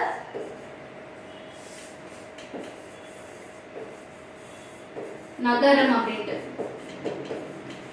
பிளாக் டவுன் அப்படிங்கிற விஷயம் ஞாபகம் வச்சுக்கோங்க. ஸோ எது வந்து யார் பீரியட்ல பிளாக் டவுன் அப்படின்னு சொல்லிட்டு ஞாபகம் இருக்கணும். கிளியரா இருக்கா. ஸோ போர்ச்சுகீஸ் பீரியட்ல மயிலாப்பூர் அப்படின்னு சொல்லிடுறோம். அதே மாதிரி பிரிட்டிஷ் பீரியட்ல பிளாக் டவுன் எதுனா ஜார்ஜ் டவுன் அப்படின்னு சொல்லி 2த்துக்கான டிஃப்ரென்ஸ் வந்து நம்ம பார்த்துக்கணும் ஓகேங்களா. நெக்ஸ்ட் பார்த்தீங்கன்னா உங்களுக்கு ஃபாதர் ஆஃப் பிரிண்டிங் ப்ரெஸ் அப்படின்ற ஒரு விஷயம் இருக்கு. ஸோ அது வந்து நீங்கள் ஸ்கூல் புக் கண்டதுனால ஜஸ்ட் யாருன்னு மட்டும் பார்த்துக்கோங்க. ஹென்ரி ஹியூஸ் அப்படின்றது ஃபாதர் ஆஃப் பிரிண்டிங் ப்ரெஸ் அப்படின்னு நம்ம சொல்லுவோம் ஓகேவா. ஸோ இவங்க பார்த்தீங்கன்னா யாரால வீல் சேர் படிக்கிறான்னு பார்த்தீங்கன்னா டச்சுக்காரர்களால் வீல் சேர் படிக்கிறார்கள் ஓகேவா. ஸோ அதுக்கப்புறம் லேட்டராக வந்து ஒரு பிளேஸுமே வந்து போர்ச்சுகீஸ் கைப்பற்றிக்கக்கூடிய ஒரு பிளேஸுமே வந்து டச்சுக்காரர்களால் கைப்பற்றப்படுகிறது அப்படின்னு பார்க்குறோம். ஒரு 1739 பார்த்தீங்கன்னா அந்த டைமில் போர்ச்சுகீஸ் கிட்ட இருக்கக்கூடிய ஒரு 3 பிளேஸ் எதுன்னு பார்த்தீங்கன்னா கோவா, டாமன், டைவ், இது மட்டும்தான் ஓகேவா. ஸோ இப்போ வந்து நம்ம டச் பற்றி பார்க்க போகிறோம். ஸோ ஐ திங்க் போர்ச்சுகீஸ் வரைக்கும் உங்களுக்கு கிளியராக இருக்கும்னு நினைக்கிறேன். இப்போ நெக்ஸ்ட் வந்து நம்ம டச் ஓகேவா. ஸோ டச் வந்து பார்த்தீங்கன்னா எந்த இயர் பார்த்தீங்கன்னா 1602 டச் ஈஸ்ட் இந்தியா கம்பெனி ஓகேவா. ஸோ ஆல்ரெடி நம்ம ஃபர்ஸ்ட் ஸ்டார்டிங்கே சொல்லியிருப்போம் ஈஸ்ட் இந்தியா கம்பெனி எப்படின்னு அந்த பேர் வந்துச்சுன்ட்டு. ஸோ இப்போ டச் ஸ்டார்ட் பண்ணுறதுனால டச் ஈஸ்ட் இந்தியா கம்பெனி அப்படின்னு நம்மளுக்கு ஸ்டார்ட் ஆகுது. எந்த இயர் 1602 அப்படின்னு பார்க்குறோம் ஓகேவா. ஸோ ஈஸ்ட் இந்தியா கம்பெனியை ஸ்டார்ட் பண்ணிட்டாங்க, ஃபேக்ட்ரி ஸ்டார்ட் பண்ணல, கம்பெனி மட்டும் ஸ்டார்ட் பண்ணியிருக்காங்க. ஸோ அப்போ ஃபர்ஸ்ட் ஃபேக்ட்ரி வந்து எங்கே ஸ்டார்ட் பண்ணுறாங்கன்னா மசூலிப்பட்டினத்தில் ஸ்டார்ட் பண்ணுறாங்க ஃபர்ஸ்ட் ஃபேக்ட்ரி 1605ல. செகண்ட் ஃபேக்ட்ரி வந்து பார்த்தீங்கன்னா 1610ல வந்து புலிகேட்ல வந்து பண்ணுறாங்க. ஸோ இதுதான் எது இம்பார்ட்டன்ட், இது மட்டும் நம்ம படித்தா போதும் ஓகேவா. ஸோ 1602 இயர் பார்த்துக்கோங்க, டச் ஈஸ்ட் இந்தியா கம்பெனி வந்து ஸ்டார்ட் ஆகுது. 1605 வந்து மசூலிப்பட்டினத்தில் வந்து அவங்களோட ஆந்திர பிரதேஷ் அவங்களோட ஃபர்ஸ்ட் தொழிற்சாலை ஃபேக்ட்ரியை வந்து ஸ்டார்ட் பண்ணுறாங்க. 1610ல வந்து பார்த்தீங்கன்னா உங்களுக்கு புலிகேட்ல வந்து உங்களுக்கு அவங்க ஸ்டார்ட் பண்ணுறாங்க. 1605ல இன்னொரு விஷயம் என்னன்னா அம்போயினா அப்படின்னு ஒரு பிளேஸை வந்து கைப்பற்றிருப்பாங்க ஓகேங்களா. எதுக்காக நம்ம இதை சொல்றோம்னா இதுக்கப்புறம் ஒரு முக்கியமான ஒரு பாக்ஸ் கண்டென்ட் இருக்கு. அம்போயினாவை கைப்பற்றினார் ஓகேங்களா. ஸோ எந்த இயர் 1605 அவங்க ஃபேக்ட்ரி ஆரம்பிச்சு அதே வருஷத்துல கைப்பற்றிட்டாங்க. கிளியரா. ஸோ நெக்ஸ்ட் வந்து பார்த்தீங்கன்னா ஓகே 1613 போயிடலாம். 1613 பார்த்தீங்கன்னா ஜெயலலிதா ஃபோர்ட் அப்படின்னு சொல்லுவோம். 1602 பார்த்தோம், 1605 பார்த்தோம், 1610 பார்த்தோம், 1613ல ஜெயலலிதா ஃபோர்ட் அப்படிங்கிற எங்க கட்டினாங்கன்னு பார்த்தீங்கன்னா புலிகேட்ல. ஓகேங்களா? ஸோ ஜெயலலிதா ஃபோர்ட் அப்படின்னு பார்க்குறோம். நெக்ஸ்ட் ஒன் பார்த்தீங்கன்னா 1623. ஓகேங்களா? ஒரு 10 வருஷம் கழிச்சு. ஓகேங்களா? 1623ல ஹாம்போய்னா படுகொலை, ஸோ இது வந்து நடந்துச்சு. ஸோ வந்து டச் ஈஸ்ட் இந்தியா கம்பெனி என்ன பண்ணாங்க, இங்கிலீஷ் ஈஸ்ட் இந்தியா கம்பெனியும் ஒரு 20 சர்வன்ட்ஸ் அப்படின்னா 20 சர்வன்ட்ஸ் ஃப்ரம் எந்தெந்த கம்பெனிலன்னு பார்த்தீங்கன்னா British East India company, Japanese, அதுக்கப்புறமேட்டு உங்களுக்கு போர்ச்சுகீஸ். ஸோ இவங்கெல்லாம் வந்து ரொம்ப கொடூரமாக டார்ச்சர் பண்ணி கில் பண்ணிட்டாங்க. ஸோ கொண்டுட்டாங்க. ஓகேங்களா? ஸோ அதனால அது வந்து ஒரு படுகொலை அப்படின்னு வந்து சொல்லப்படுது. ஸோ கிளியராக இருக்கா? ஸோ இது பாக்ஸ் கண்டென்ட் 20 சர்வன்ட்ஸ்னு சொல்லியிருக்காங்க. ஸோ இன்னொரு உங்களுக்கு ஒரு சோர்ஸில் என்ன சொல்லியிருக்காங்கன்னா தனித்தனியாக சொல்லியிருக்காங்க. ஸோ 10 பேர் யார் பார்த்தீங்கன்னா பிரிட்டிஷ் ஆங்கிலேயர்கள். ஓகேவா? ஸோ அதுக்கப்புறம் 9 பேர் பார்த்தீங்கன்னா ஜாப்பனீஸ். ஸோ அப்போ நம்ம ஒன்று வந்து அது இது 2 தான் நம்ம மென்ஷன் பண்ணியிருக்காங்க. ஸோ இன்னொரு புக்கில் நம்ம 20 இருக்கிறதுனால மேபி இந்த ஒன்று வந்து பார்த்தீங்கன்னா உங்களுக்கு போர்ச்சுகீஸாக இருக்கும். ஓகேவா? ஸோ இது கிளியராக இருக்கும்னு நினைக்கிறேன். ஸோ 27 அவங்க வந்து டச் ஈஸ்ட் இந்தியா கம்பெனி தான் வந்து அவங்க வந்து ஒரு படுகொலைக்கு பண்ணியிருக்காங்க அப்படின்னு பார்த்தோம். ஸோ இதனால தான் எந்த வருஷம் வந்து அந்த கைப்பற்றினாங்க அந்த ஒரு பிளேஸையும் நம்ம முன்னாடி பார்த்தோம். கிளியராக இருக்கும்னு நினைக்கிறேன். ஸோ நெக்ஸ்ட் வந்து பார்த்தீங்கன்னா 1690ல தலைநகரத்தை மாற்றுறாங்க. ஓகேவா? ஸோ நான் எங்கே இருந்துன்னு பாருங்க, புலிகேட் தான் வந்து அவங்களோட ஃபர்ஸ்ட் இதுவாக இருக்கும். ஓகேவா? பழவேற்காடு அப்படின்னு சொல்லுவோம். ஓகே, பழவேற்காடுல இருந்து நாகப்பட்டினத்துக்கு வந்து 1690ல கேபிட்டல் சேஞ்ச் வந்து பண்ணியிருப்பாங்க. கிளியரா? நெக்ஸ்ட் வந்து பார்த்தீங்கன்னா 1759ல பெடேரா வார். யார் யாருக்கும் இடையில் நடக்கும்னு பார்த்தீங்கன்னா டச்சுக்காரர்களுக்கும் ஆங்கிலேயருக்கும் இடையில் வந்து இந்த போர் நடக்கும். அதில் வந்து ஆங்கிலேயர்கள் வெற்றி அடைகிறாங்க. ஓகேங்களா? ஸோ அதுக்கப்புறம் தான் என்ன ஆகும், நெக்ஸ்ட் வந்து வரப்போகிறது பார்த்தீங்கன்னா உங்களுக்கு ஆங்கிலேயர்கள், பிரிட்டிஷ் தான் உங்களுக்கு வரும். ஸோ இந்த அதே மாதிரி நான் 17 இது அப்படியே ரிவர்ஸ் பண்ணுங்க. ஓகேங்களா? ஸோ பெடேரா போர் அப்படியே ரிவர்ஸ் பண்ணிங்கன்னா 1795. ஸோ அந்த இயரில் பார்த்தீங்கன்னா எல்லா பிளேஸுமே அவங்க கிட்ட சரண்டர் பண்ணுறாங்க. டச் வந்து எல்லா பிளேஸஸுமே அவங்க கிட்ட வந்து சரண்டர் பண்ணுறாங்கன்னு பார்க்குறோம். ஸோ டச்சில் வந்து உங்களுக்கு இதுதான் வந்து இம்பார்ட்டண்ட்டான ஏஜ். ஸோ இது இந்த படுகொலை தான் நம்ம முன்னாடி பார்த்தோம். ஸோ அவங்க இயர் கண்டினியூட்டி வரதுக்காக நம்ம அங்கேயே சொல்லிட்டோம். ஸோ இதான் நம்ம அங்கே பார்க்கக்கூடியது. ஓகேவா? ஸோ இந்த இயர்ஸ் எல்லாமே வந்து இம்பார்ட்டன்ட். ஸோ எல்லாமே இம்பார்ட்டன்ட். நெக்ஸ்ட் வந்து நம்ம பிரிட்டிஷ் பற்றி பார்க்க போகிறோம். ஸோ உங்களுக்கு ஆல்ரெடி பார்த்தீங்கன்னா உங்களுக்கு நம்ம போர்ச்சுகீஸ் அண்ட் டச் பற்றி நம்ம பார்த்துருக்கோம். ஸோ அது உங்களுக்கு கிளியராக இருக்கும்னு நினைக்கிறேன். நம்ம நெக்ஸ்ட் வந்து யார் பார்க்க போகிறோம், பிரிட்டிஷை வந்து நம்ம மூவ் ஆன் பண்ண போகிறோம். ஓகேவா? ஓகே. ஸோ 1600 இந்த இயரில் தான் வந்து என்ன பண்ணுறாங்கன்னா ஒரு பட்டயம். ஓகேவா? நம்ம அந்த சைட் நம்ம கிழக்கு இந்தியாவில் வந்து பார்த்தீங்கன்னா உங்களுக்கு ட்ரேடிங் பண்ணணும் அப்படின்னு சொல்லிட்டு யார்கிட்ட வந்து அந்த சாப்டர் இது பண்ணுறான்னு பார்த்தீங்கன்னா குயின் எலிசபெத், இங்கிலாந்து ராணி எலிசபெத். ஓகே, அவங்க வந்து பட்டயத்தை சாப்டரை வந்து கொடுக்குறாங்க அப்படின்னு பார்க்குறோம். எந்த டேட் பார்த்தீங்கன்னா டிசம்பர் 31, 1600. கிளியர்? ஸோ இதுக்கப்புறம் பாருங்க அண்ட் உங்களுக்கு ஒரு ஃபியூ திங்ஸ் டச்சில் வந்து பார்த்தீங்கன்னா இம்பார்ட்டண்ட்டான கமோடிட்டிஸ் என்னென்னு நம்ம சொல்லுது இல்லையா? ஸோ அது பார்த்தீங்கன்னா உங்களுக்கு சில்க்கு, காட்டன், அதுக்கப்புறம் உங்களுக்கு பார்த்தீங்கன்னா இண்டிகோ, ஒப்பியம், இதில் இந்த மாதிரிலாம் வந்து இம்பார்ட்டண்ட்டான வந்து கமோடிட்டிஸ் இதெல்லாம் தான் அதிகமாக வந்து அவங்க ட்ரேட் பண்ணுறதுக்கு யூஸ் பண்ணியிருந்தாங்க. Rice also. ஓகேவா? ஸோ இதை தவிர்த்து வந்து பார்த்தீங்கன்னா ஃபேக்ட்ரிஸை வந்து எங்கெங்கெல்லாம் அமைச்சிருப்பாங்க அப்படின்னு நம்ம பார்த்ததுல வந்து நாகப்பட்டினம் பார்த்தோம், சூரத், அப்புறம் சின்சூரா, பால்சேட், இந்த மாதிரி பிளேசஸ் எல்லாமே இம்பார்ட்டண்ட்டாக வந்து உங்களுக்கு இருக்கும். அதை தாண்டி ஃபோர்ட்ஸில் வந்து ரொம்ப இம்பார்ட்டண்ட்டாக பார்த்தீங்கன்னா உங்களுக்கு தேவனாம்பட்டினம், நாகப்பட்டினம், கடலூர், போட்டோனோவாஸ் இந்த மாதிரி இடத்துலலாம் உங்களுக்கு பார்த்தீங்கன்னா இம்பார்ட்டண்ட்டாக உங்களுக்கு வந்து ஃபோர்ட்ஸ் வந்து கட்டியிருப்பாங்க. ஓகேங்களா? ஸோ இந்த மாதிரி ஒரு டீட்டெயில்ஸுமே தெரிஞ்சுக்கோங்க. ஸோ இந்தியாவில் உங்களுக்கு யூஸ் ஆகும். நெக்ஸ்ட் பாருங்க, இப்போ பிரிட்டிஷ்ல நம்ம வந்துட்டோம். ஸோ இதில் பார்த்தீங்கன்னா உங்களுக்கு நம்ம இந்த கம்பெனி ஸ்டார்ட் பண்ணும்பொழுது கோர்ட் ஆஃப் டைரக்டர்ஸ்னு சொல்லுவாங்க. ஸோ அந்த கோர்ட் ஆஃப் டைரக்டர்ஸில் எத்தனை மெம்பர்ஸ் இருக்காங்கன்னு பார்த்தீங்கன்னா 24 மெம்பர்ஸ் இருக்காங்க. ஓகே, ஸோ அது தெரிஞ்சுக்கோங்க.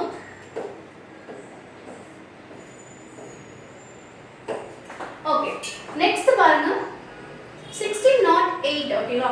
ஸோ 1608ல வந்து உங்களுக்கு யார் வந்து ஃபர்ஸ்ட் போகிறாங்க அப்படின்னு பார்த்தீங்கன்னா கேப்டன் ஹாக்கின்ஸ், வில்லியம் ஹாக்கின்ஸ் அப்படின்ற சொல்லுவோம். ஸோ ஹாக்கின்ஸ் அவர்கள் வந்து இந்த மாதிரி நம்ம ட்ரேட் பண்ணணும் அப்படின்னு சொல்லிட்டு ஜஹாங்கீர் கோர்ட்டுக்கு வந்து போறாரு பெர்மிஷன் வாங்குறதுக்கு. ஓகேவா? எந்த இயர்னு பார்த்தீங்கன்னா 1608.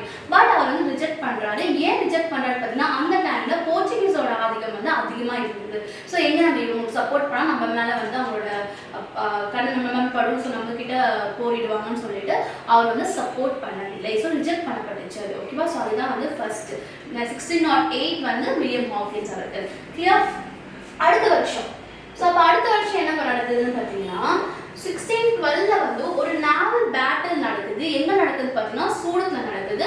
தாமஸ் பெல்ட், ஓகேவா, கேப்டன் தாமஸ் பெல்ட் இருக்காரு இல்லையா, ஸோ அவர் வந்து சூரத்ல ஒரு நாவல் பெல்ட் பண்ணி வெற்றி அடைகிறார். ஓகேவா? ஸோ அப்போ வந்து போர்ச்சுகீஸ் வந்து தோற்கடிக்கப்பட்டு இவங்க வெற்றி அடைகிறாங்க. ஸோ அப்போ வந்து என்ன ஆகுது, ஓகே இவங்க வெற்றி அடைஞ்ச உடனே 1613 வந்து இவர் என்ன பண்றாருன்னா ஜஹாங்கீர் வந்து சூரத்ல ஒரு ஃபேக்டரி பண்ணலாம்னு சொல்லி இதை சொல்லியிருக்காரு. அவருக்கு 1613 வந்து சூரத்ல வந்து ஒரு ஃபேக்டரி நிறுவிப்பாங்க.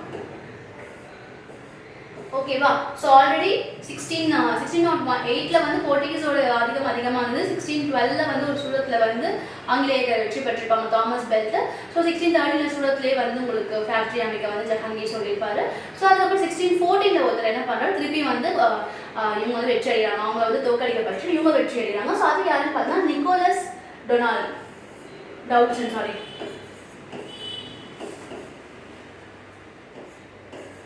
நிக்கோலஸ் டவுட்சன். ஓகேவா? ஸோ இந்த மாதிரி கண்டினியூஸா வந்து ஆங்கிலேயர் வெற்றி அடைகிறதுனால அவருக்கு வந்து ஓகே இவங்களுக்கு வந்து நம்ம சப்போர்ட் பண்ணணுன்ற ஒரு எண்ணம் வந்து வருதுன்னு நினைக்கிறேன். ஸோ இப்போ வந்து பார்த்தீங்கன்னா 1615 ஓகேங்களா, 1615 பார்த்தீங்கன்னா Thomas Roe, sir Thomas Roe அவர் வந்து என்ன பண்றாரு, பெர்மிஷன் கேட்கறது அவருக்கு ஜஹாங்கீர் ஹவேக்கு போறாரு. அங்கே ஒரு 3 years வந்து ஸ்பெண்ட் பண்றாரு. ஸ்பெண்ட் பண்ணி அதுக்கப்புறமேட்டு இவங்க நிறைய ஓகே இவங்க நிறைய ஹெல்ப் பண்றாங்க அப்படின்னு சொல்லிட்டு ஆஃப்டர் 3 years வந்து நீங்க வந்து பெர்மிஷன் வந்து அவர் வந்து கொடுக்குறாரு. ஓகேவா? ஸோ இப்போ லாஸ்டா பெர்மிஷன் வாங்கினது யாருன்னு பார்த்தீங்கன்னா தாமஸ் ராவ் தான் ஜஹாங்கீர்ல பெர்மிஷன் வாங்குறாரு. ஸோ எங்கெல்லாம் அவங்க வந்து ஃபேக்டரிஸ் அமைச்சாங்க அப்படின்னு பார்த்தீங்கன்னா சூரத், ஆக்ரா, அகமதாபாத் மற்றும் புரோத் அப்படின்றது. ஸோ இந்த பிளேஸ்ல தான் அவங்க வந்து உங்களுக்கு ஃபேக்டரிஸ் அமைக்கிறாங்க. ஸோ இது வரைக்கும் கிளியரா இருக்கா? நெக்ஸ்ட் வந்து பார்த்தீங்கன்னா 1611 ஓகேவா, இதுதான் ஃபர்ஸ்ட் ஃபேக்டரி. ஓகே, இப்போ எந்த பிளேஸ் பார்த்தீங்கன்னா ஸோ டச்சும் பார்த்தீங்கன்னா ஃபர்ஸ்ட் ஃபேக்டரி எங்கே பண்ணாங்க, மசூலிப்பட்டினத்தில் பண்ணாங்க. ஆங்கிலேயர்களும் அவங்களோட ஃபர்ஸ்ட் ஃபேக்டரியை வந்து மசூலிப்பட்டினத்தில் பண்ணுறாங்க. ஸோ 1611 பார்த்தீங்கன்னா மசூலிப்பட்டினம். கிளியரா இருக்கா? 1611 வந்து மசூலிப்பட்டினத்தில் அவங்களோட ஃபர்ஸ்ட் வணிக ட்ரேடிங் சென்டரை வந்து அவங்க இது பண்ணுறாங்க. ஓகே ஓகே ஸோ மசூலிப்பட்டினம் வந்து ஒரு இம்பார்ட்டண்டான பார்த்தீங்கன்னா கோல்கொண்டா ராஜ்யத்தின் ஒரு முக்கியமான துறைமுகமாக இருந்தது. ஒரு முக்கியமான ஒரு பிளேஸாக வந்து இருந்துச்சு அப்படின்னு பார்க்குறாங்க. ஸோ என்னதான் அது முக்கியமான ஒரு பிளேஸாக இருந்தாலும் அந்த டைமில் பார்த்தீங்கன்னா ஒரு ஃபெமைன் காரணங்கள், பஞ்சத்தின் காரணம் இருந்தது. ஸோ அந்த பிளேஸுக்கு பதிலாக ஒரு ஆல்டர்னேட்டிவ் பிளேஸ் பார்க்கணும் அப்படின்னு சொல்லிட்டு பார்த்தேன். ஸோ பிரிட்டிஷ் ஈஸ்ட் இந்தியா டைமில் கம்பெனி டைமில் பார்த்தீங்கன்னா உங்களுக்கு ஒரு 3 மாகாணங்கள் வந்து ரொம்ப இம்பார்ட்டண்ட்டாக இருக்கு இல்லையா. உங்களுக்கு பார்த்தீங்கன்னா மெட்ராஸ் ப்ராவின்சஸ், பாம்பே ப்ராவின்சஸ், பெங்கால் ப்ராவின்சஸ்லாம் உங்களுக்கு இந்த 3 தான் பார்த்தீங்கன்னா ரொம்ப இம்பார்ட்டண்ட்டாக இருக்கும்.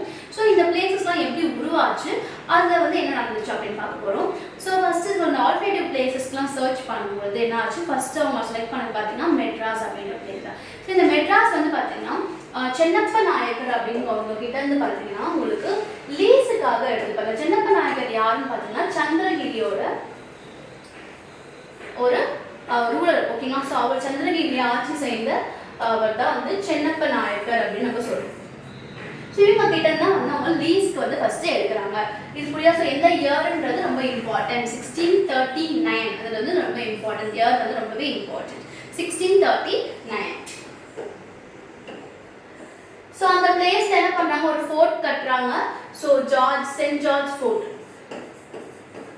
ஓகே, சென்ட் ஜார்ஜ் ஃபோர்ட் அப்படின்னு சொல்லுவோம். ஸோ எந்த பிளேஸ், ஸோ இப்போ நம்ம வந்து நிறைய ஃபோர்ட் பார்த்துட்டே இருக்கோம் இல்லையா. ஸோ அந்த பிளேஸ் வந்து எந்தெந்த பிளேஸ்ல இருக்கு அப்படின்னு நீங்க தெரிஞ்சுக்கணும். அது வந்து மேத்ஸ்ல ஃபாலோயிங்ல ஒரு வாட்டி கேட்டிருக்காங்க. ஸோ அதனால பார்த்துக்கணும். ஸோ சென்ட் ஜார்ஜ் ஃபோர்ட் வந்து மெட்ராஸ். ஓகேவா? ஸோ நெக்ஸ்ட் வந்து இந்த மெட்ராஸ் வந்து எப்படி வளர்ச்சி அடையுது, எப்படி வந்து பரிணாம வளர்ச்சி அடையுதுன்னு பார்த்தீங்கன்னா உங்களுக்கு 1652 ஓகேங்களா, 1652 மெட்ராஸ் ப்ராவின்சஸ் ஓகேங்களா. ஸோ மெட்ராஸை மாகாணமாகுது ஓகேங்களா. மெட்ராஸ் வந்து ஒரு மாகாணமாக உருவாக்கப்படுது ஓகேவா. ஸோ அது என்ன இயர் பார்த்தோம்னா நம்மளுக்கு 1652. நம்ம லீஸ் கிடைத்த இயர் பார்த்தீங்கன்னா 1639 இருக்கும். ஸோ ஒரு ஒரு ப்ராவின்சன்ஸாக ஒரு அந்தஸ்து வந்து கிடைச்சது பார்த்தீங்கன்னா 1652. கிளியரா. அடுத்து பார்த்தீங்கன்னா 55ல என்ன பண்ணிட்டாங்கன்னா அதை வந்து கேன்சல் பண்ணிட்டாங்க, நல்லிஃபை பண்ணிட்டாங்க ஓகேங்களா. ஸோ அதை வந்து செல்லுபடியற்றது அப்படின்னு சொல்லிட்டாச்சு. ஸோ நல்லிஃபை பண்ணிட்டாங்க 1652, 55. ஸோ திருப்பியும் என்ன ஆச்சுன்னா 1684ல அகைன் வந்து அந்த ப்ராவின்சஸ் ஸ்டேட்டை வந்து ஸ்டேட்டஸ் வந்து கொடுத்துருப்பாங்க ஓகே. மாகாணம் அப்படின்ற ஒரு அந்தஸ்தை வந்து கொடுத்துருப்பாங்க. எந்த இயர் பார்த்தீங்கன்னா 1684ல ஓகேவா.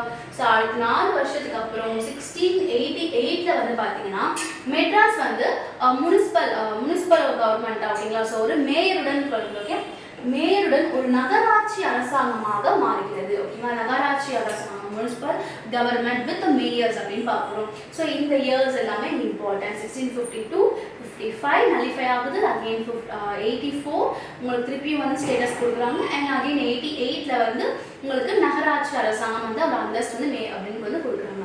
இது நாம வச்சுக்கணும். ஸோ 1693ல பார்த்தீங்கன்னா உங்களுக்கு ஒரு 3 கிராமங்கள் ஓகேங்களா. ஒரு 3 கிராமங்களை வந்து திருப்பி மானியமாக வந்து பெறுறாங்க ஓகேங்களா. எந்த இயர் 1693. 1702ல பார்த்தீங்கன்னா உங்களுக்கு எக்ஸ்ட்ராவாக இன்னொரு 5 வில்லேஜஸ் வந்து மானியமாக பெறுறாங்க ஓகேங்களா. அது ஞாபகம் வச்சுக்கோங்க. ஸோ இவ்வளோதான் வந்து மெட்ராஸ் வந்து நம்மளுக்கு எப்படி வந்து கிட்ட வந்துச்சு அப்படின்னு நம்ம பார்த்த ஒரு விஷயம். அடுத்து வந்து ரொம்ப இம்பார்ட்டன்ட் எதுன்னு பார்த்தீங்கன்னா பாம்பே ஓகேங்களா. பம்பாய். ஸோ இது பார்த்தீங்கன்னா வந்து இங்கிலாந்தோட மன்னர் வந்து யாருன்னா சார்லஸ் 2ஆம் சார்லஸ் அவர்களும் போர்ச்சுகீஸோட இளவரசியான கேத்ரின் ஓகேங்களா. ஸோ இவங்களும் வந்து திருமணம் பண்ணியிருப்பாங்க ஓகேங்களா. ஸோ காதல் திருமணம் மாதிரி பண்ணியிருப்பாங்க. ஸோ அந்த டைமில் வந்து என்ன ஆகும், ஒரு டவுரியாக ஓகேவா. ஸோ ஒரு டவுரியாக வந்து தான் இந்த பாம்பேயை வந்து கேட்டிருப்பாங்க. ஸோ வந்து போர்ச்சுகீஸ் என்ன பண்ணியிருப்பாரு அப்போ டவுரியாக நம்மளுக்கு நம்மளோட பாம்பேயை வந்து டவுரியாக கொடுத்துருக்காங்க ஓகேங்களா. ஸோ அது அப்படிதான் வந்து அவங்க கிட்ட வந்து நம்மளுக்கு போச்சு ஓகே. டவுரியா வந்து பார்த்தா என்னது பாம்பே அப்படின்னு பார்க்குறோம். ஸோ அது வந்ததுக்கப்புறம் இவர் என்ன பண்ணுறாருன்னா பிரிட்டிஷ் ஈஸ்ட் இந்தியா கம்பெனி கிட்ட இந்த பாம்பேவை வந்து லீஸுக்கு கொடுத்து நீங்கள் இதை வந்து ட்ரேடிங் பர்பஸ்க்கு யூஸ் பண்ணிக்கோங்க. இந்த இடத்துல நீங்கள் வந்து ஃபேக்டரிஸ் அமைச்சு இந்த வழியாக நீங்கள் ட்ரேடிங் பண்ணுறதுக்கு யூஸ் பண்ணிக்கோங்க அப்படின்னு வந்து சொல்லியிருக்காங்க. ஸோ அப்படிதான் இந்த பாம்பே வந்து இவங்க கிட்ட பிரிட்டிஷ் கிட்ட நம்மளுக்கு போச்சு. ஸோ எவ்வளோக்கு அந்த அமௌண்ட் தெரியும் இல்லையா, 10 பவுண்ட் அப்படின்னு பார்க்குறோம். 10 பவுண்ட் கிளியரா. ஸோ இது கிளியரா இருக்கும்னு நினைக்கிறேன்.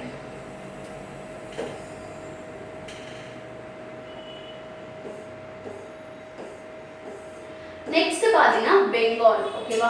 ஸோ பெங்கால் பார்த்தீங்கன்னா ஆல்ரெடி உங்களுக்கு முகல்ஸ் கிட்ட இருந்து வந்து ஒரு ட்ரேடிங் ப்ரிவிலேஜஸ் சலுகைகளை வந்து வாங்கியிருப்பாங்க பிரிட்டிஷ் ஓகேங்களா.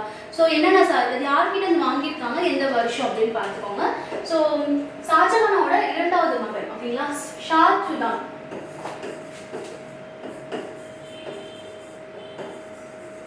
ஷாதுஜான் அப்படின்றவர்கிட்ட இருந்து நம்மளுக்கு எந்த இயர்ல வந்து அந்த ப்ரிவிலேஜஸ் ட்ரேடிங் ப்ரிவிலேஜஸ் எல்லாம் வாங்கியிருக்காங்க அப்படின்னு பார்த்துக்கோங்க.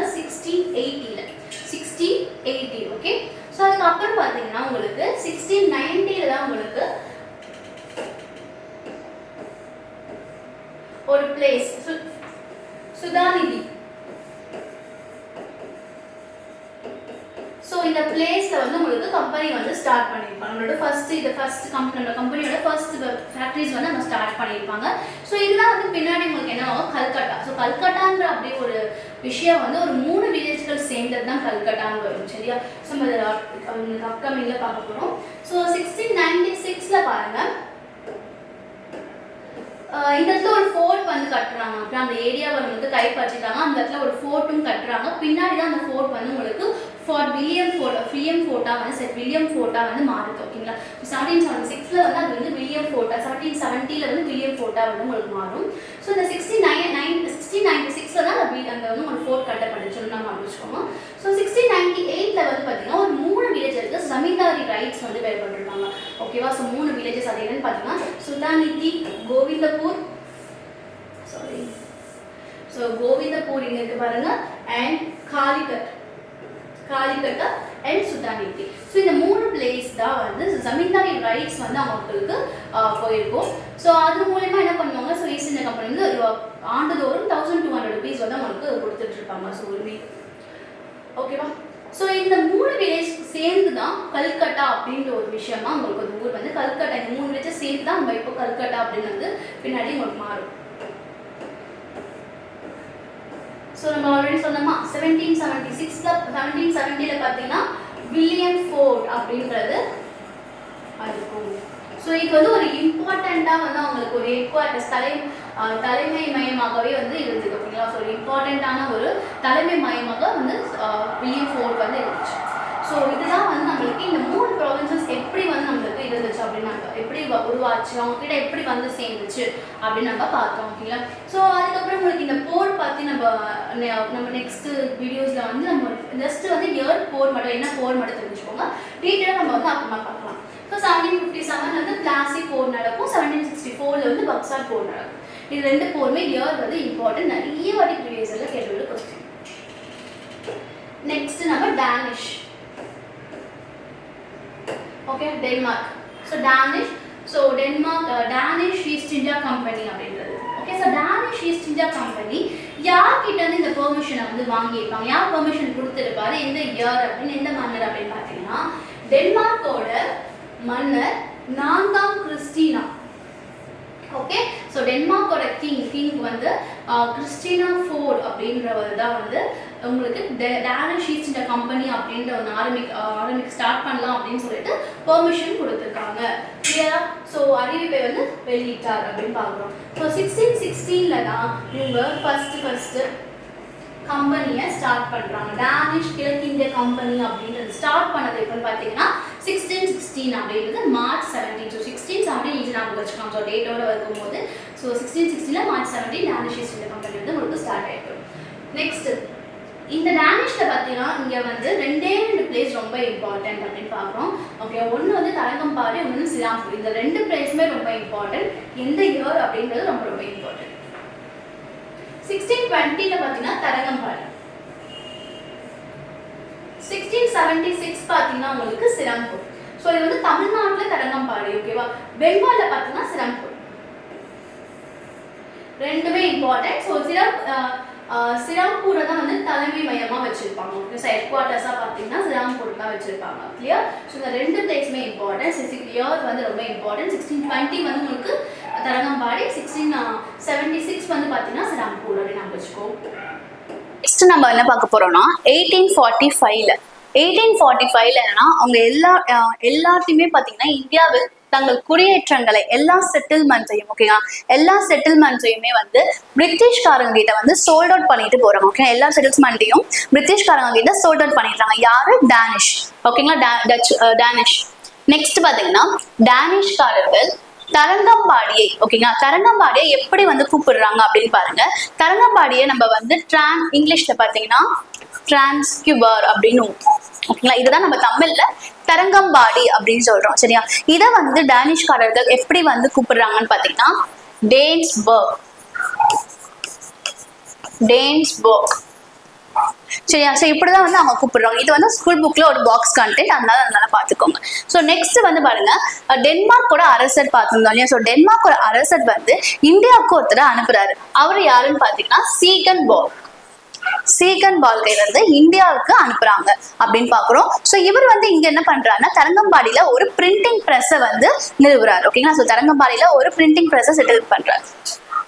ஸோ இதுதான் வந்து நீங்க டேனிஷ் பத்தி நீங்க பார்க்க வேண்டியது. பட் டேனிஷ் வந்து அவங்களோட ஒரு ஸ்ட்ராங்கா வந்து இந்தியாவில் இருக்கிறத வந்து அவங்க ஃபெயில் அவுட் ஆயிடுறாங்க. ஸோ ஃபெயில் அவுட் ஆயிட்டு என்ன பண்ண, அவங்களோட செட்டில்மெண்ட்ஸ் எல்லாத்தையுமே வந்து பிரிட்டிஷ் கிட்ட வந்து சோல்ட் பண்றாங்க. சோல்ட் அவுட் பண்ணிட்டு கிளம்புறாங்க. ஸோ நெக்ஸ்ட் நம்ம லாஸ்டா பார்க்கக்கூடியது பார்த்தீங்கன்னா பிரெஞ்சு வந்து பார்க்க போறோம். ஸோ இந்தியாவுக்கு வணிகர்களாக வந்த கடைசி ஐரோப்பிய நாடு யாருன்னு பாத்தீங்கன்னா பிரான்ஸ் அப்படின்றது பாக்குறோம். சரிங்களா? ஸோ பிரான்ஸ் அப்படின்றது இவங்க தான் லாஸ்டா நம்மளுக்கு இந்தியாக்குள்ள வந்திருக்காங்கன்னு பாக்குறோம். ஆனா இந்தியா விட்டு கடைசியா போனது யாருன்னு பாத்தீங்கன்னா போர்ச்சுகீஸ். அவங்க தான் ஃபர்ஸ்ட் என்டர் ஆயிருப்பாங்க. அவங்க தான் நம்ம இந்தியா விட்டு போனதுலுமே லாஸ்டா போயிருப்பாங்க. ஸோ அதுதான் நம்மளுக்கு ஃபர்ஸ்ட் பாயிண்டா இருக்கு. நெக்ஸ்ட் பாத்தீங்கன்னா பிரெஞ்சு கிழக்கு இந்திய கம்பெனி 1664ல வந்து உங்களுக்கு ஸ்டார்ட் ஆயிருக்கு. ஓகேங்களா? யாரால ஸ்டார்ட் ஆயிருக்குன்னு பாத்தீங்கன்னா ஹால்பர்ட் அப்படின்றவரால ஸ்டார்ட் ஆயிருக்கு. கால்பர்ட் அவர் தான் வந்து 1664ல வந்து ஸ்டார்ட் பண்றாங்க. இவர் யார் அப்படின்னு பாத்தீங்கன்னா, இவர் வந்து லூயிஸ் 14 அரசர் லூயிஸ் 14 அவரோட மினிஸ்டர், ஓகேங்களா, ஒரு அமைச்சர் அப்படின்னு பாக்குறோம். ஓகேங்களா, சோ 14ஆம் லூயிஸ் மன்னரின் அமைச்சர் யாரு? கால்பர்ட். கால்பர்ட் அவர் 14ஆம் லூயிஸ் மன்னரின் அமைச்சர் அப்படின்னு நம்ம பாக்குறோம். கிளியரா? சோ நெக்ஸ்ட் பாருங்க, இதுல வந்து கொஞ்சம் நேம்ஸ் வந்து ஒரே மாதிரி வரும், கன்ஃபியூஸ் ஆயிடும். கால்பர்ட் வருவாங்க, மார்டின் வருவாங்க. சோ இந்த மாதிரிலாம் நேம்ஸ் வரும், ஸோ கன்ஃபியூஸ் ஆகாம பாருங்க. நெக்ஸ்ட் 1667ல வந்து ஃபர்ஸ்ட் ஓகேங்களா, பிரெஞ்சுக்காரர்கள் கரோன்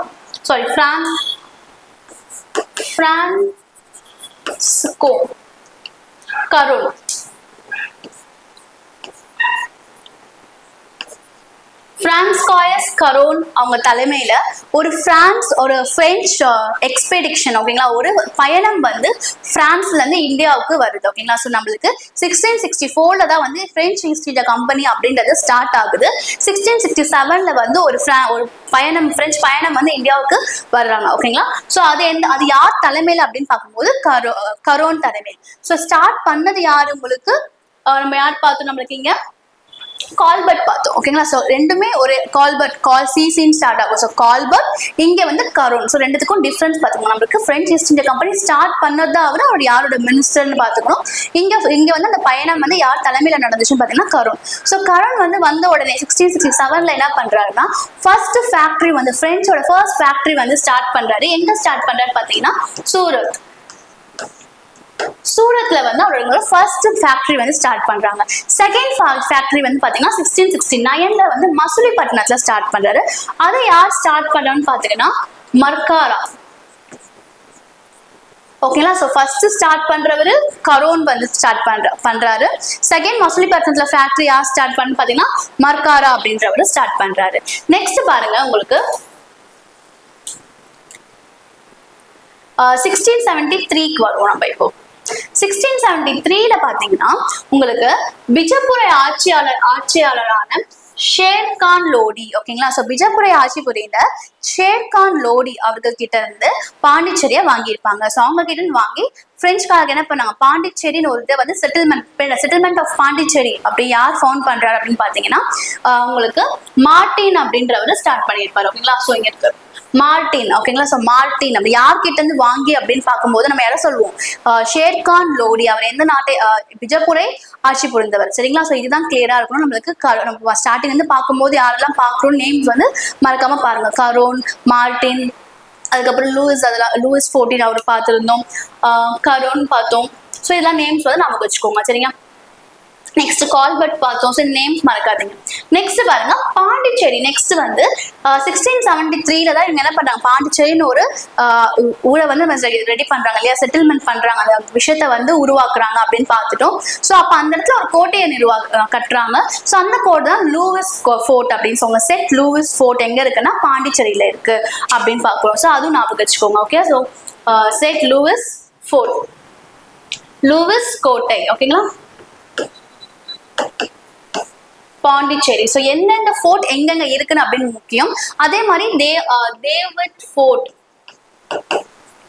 அப்படின்ட்டு கடலூர்ல வந்து இருக்கு. ஓகேங்களா, ஸோ 1960ல வந்து அது பண்ணியிருப்பாங்க. அதுவும் வந்து ஸ்கூல் புக் கண்டென்ட். ஸோ அதுவும் ஞாபகம் வச்சுக்கோங்க. ஸோ எந்தெந்த ஃபோர்ட் எந்தெந்த இடத்துல இருக்குன்னு பார்த்துக்கோங்க. மேட்ச் த ஃபாலோயிங்லாம் உங்களுக்கு கேட்பாங்க. ஓகேங்களா, ஸோ ஜார்ஜ் ஃபோர்ட் வந்து மெட்ராஸ்ல இருக்கு. அந்த மாதிரி வந்து உங்களுக்கு எல்லாமே வந்து கேட்பாங்க. இது எங்க இருக்கு? Louis fort Pondicherry, David fort Cuddalore, அந்த மாதிரி மேட்ச் த ஃபாலோயிங்ல கேட்பாங்க. சரியா, நெக்ஸ்ட் பாருங்க, அதே 1673ல இன்னொருத்தவங்க கிட்ட, ஓகேங்களா, என்ன பண்றாங்கன்னு பாருங்க. யார்கிட்ட தான் பிரெஞ்சுக்காரர்கள் சேஷ்டகானிடம். ஓகே, சேஷ்டகான் யாருன்னு பாத்தீங்கன்னா கவர்னர் ஆஃப் பெங்கால் அப்படி பாக்குறோம். ஸோ அவங்க கிட்ட வந்து பெர்மிஷன் வாங்கி சந்திரநாகூர் அப்படின்ற ஒரு பிளேஸ வந்து அவரு கட்டுறாரு. ஓகேங்களா, உருவாக்குறாருன்னு பாக்குறோம். ஸோ அது வந்து நம்ம முகலாய சுபேதார் அப்படின்னு சொல்லுவோம். So that is governor of Bengal அப்படின்னு பாக்குறோம். ஸோ அவங்க வந்து என்ன பண்றாங்க, கல்கத்தா பக்கத்துல இருக்கக்கூடிய சந்திரநாகூர் அப்படின்ற ஒரு நகரத்தை அவங்க வந்து உருவாக்குறாங்க. ஸோ இவங்க யார்கிட்ட இருந்து ரொம்ப சேஷ்டகான் கிட்ட இருந்து பண்றாங்க. அதுக்கு முன்னாடி பாண்டிச்சேரி செட்டில்மெண்ட் பண்றது வந்து லோடி கிட்ட இருந்து பண்றாங்க, ஷெர்கான் லோடி கிட்ட இருந்து பண்றாங்க. ஸோ இந்த எல்லாமே நேம்ஸ் வந்து கொஞ்சம் ஒரே மாதிரி இருக்கிறதுனால கன்ஃபியூஸ் ஆகாம கிளியரா படிச்சுக்கோங்க. ஸோ ரெண்டுமே 1673 தான் நடக்குது. ஸோ ஃபர்ஸ்ட் பாண்டிச்சேரி செட்டில்மெண்ட் பண்ணிட்டு அவங்க ஒரு ஃபோர்ட் கட்டுறாங்க, அதுக்கப்புறம் திருப்பி இன்னொரு நகரத்தை சந்திரநாகூர் அப்படின்னு ஒரு நகரத்தை உருவாக்குறாங்க அப்படின்னு பாக்குறோம். நெக்ஸ்ட் பாருங்க, பிரெஞ்சு கிழக்கிந்திய கம்பெனி இந்தியாவின் பல்வேறு பகுதிகளில் குறிப்பாக கடலோர பகுதிகளான மாஹே, காரைக்கால், பாலாசோர் மற்றும் காசிம் பஜார் போன்ற இடங்களில் வணிக நிலையங்களை நிறுவினார். ஓகேங்களா, சோ நிறுவியது அப்படின்னு பாக்குறோம். சோ இதுல பாத்தீங்கன்னா உங்களுக்கு மாஹி அப்படின்ற பிளேஸ் வந்து உங்களுக்கு என்ன இயர்ல வந்து அவங்க அந்த பிளேஸை கைப்பற்றிருப்பாங்கன்னு பாத்தீங்கன்னா 1725 அந்த பிளேஸை கைப்பற்றிருப்பாங்க. அதே மாதிரி காரைக்கால பார்த்தீங்கன்னா உங்களுக்கு 1739 வந்து இந்த பிளேஸை கைப்பற்றிருப்பாங்க. ஸோ இந்த மாதிரி இம்பார்ட்டன்டான பிளேசஸ் வந்து தெரிஞ்சுக்கோங்க. ஸோ பாண்டிச்சேரின்றது அந்த ஃப்ரெஞ்சில் பார்த்தீங்கன்னா ரொம்பவே ஒரு இம்பார்ட்டன்டான பிளேஸ். இப்போவும் நம்மளுக்கு அந்த ஃப்ரெஞ்சுன்னு சொல்லும் போது அதிக தாக்கம் நம்மளுக்கு பண்ணா நம்ம பாண்டிச்சேரி தான் ஞாபகம் வரும். பிகாஸ் அவ்வளோ ஒரு இம்பாக்ட் வந்து இருந்திருக்கு. சரிங்களா, ஸோ அதனால பாண்டிச்சேரி, மாஹி, காரைக்கால் எல்லாமே சந்திரநாகூர் தான் இம்பார்ட்டன்டான பிளேசஸ் தான் ஞாபகம் வச்சுக்கோங்க. நெக்ஸ்ட் 1742 என்ன நடந்திருக்கு பாருங்க. பிரெஞ்சு கிழக்கிந்திய கம்பெனியின் ஆளுநராக பிரான்ஸ்காய்ஸ் டூப்ளெக்ஸ், ஓகேங்களா, சோ பிரான்ஸ்காய்ஸ் டூப்ளெக்ஸ் ஆளுநரை கவர்னராக நியமிக்கிறாங்க. ஸோ எந்த இயர் அப்படின்னு பார்த்தீங்கன்னா 1742 அப்படின்றது. ஸோ இவருக்கு அடுத்து சக்சீடான கவர்னர் யாருன்னு பார்த்தீங்கன்னா டுமாஸ். ஓகே, ஸோ இதுதான் நம்மளுக்கு இம்பார்ட்டண்டா பார்க்குறோம்.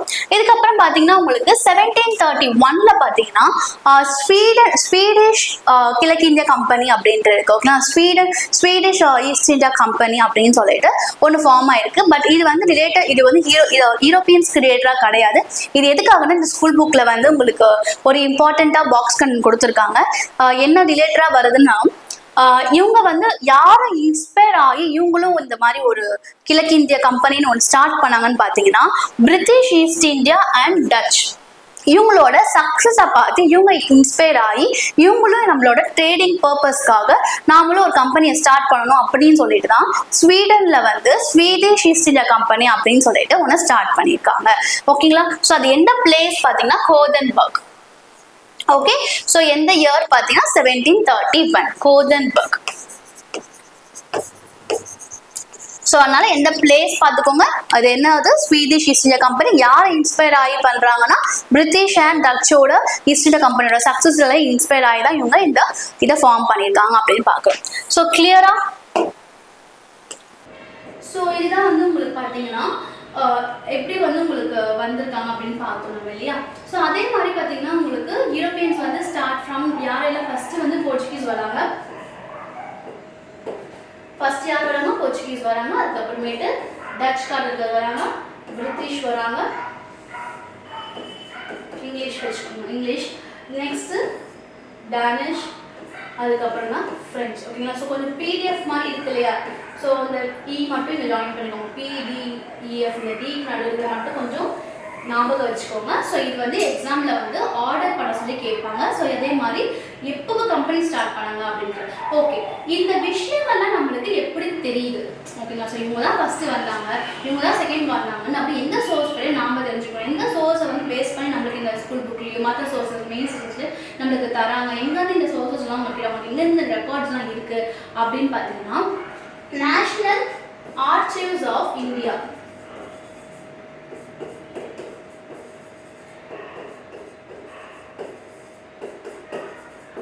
தேசிய ஆவண காப்பகம், தேசிய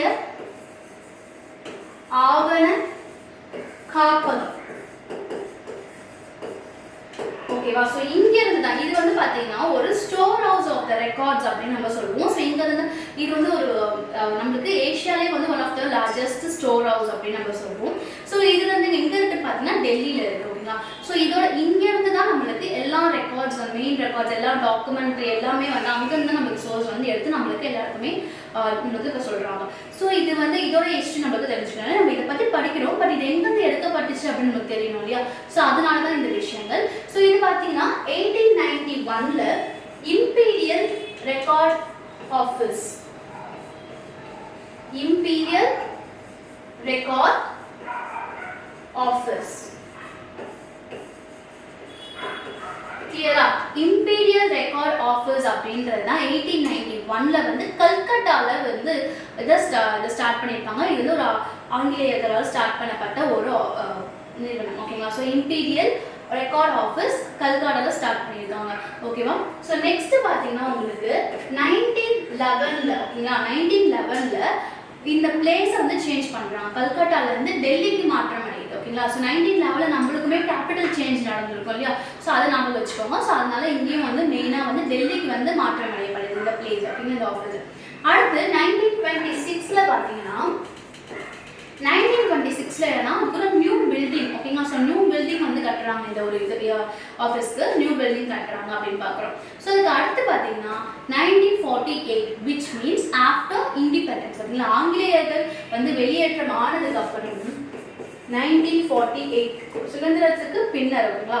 ஸோ இந்த பேர் வந்து இம்பீரியல் ரெக்கார்ட் ஆஃபீஸ்ல இருந்து நம்மளுக்கு நேஷனல் ஆர்ச்சிவ்ஸ் ஆஃப் இந்தியா அப்படின்னு அப்பதான் பேர் மாற்றம் அடைஞ்சது.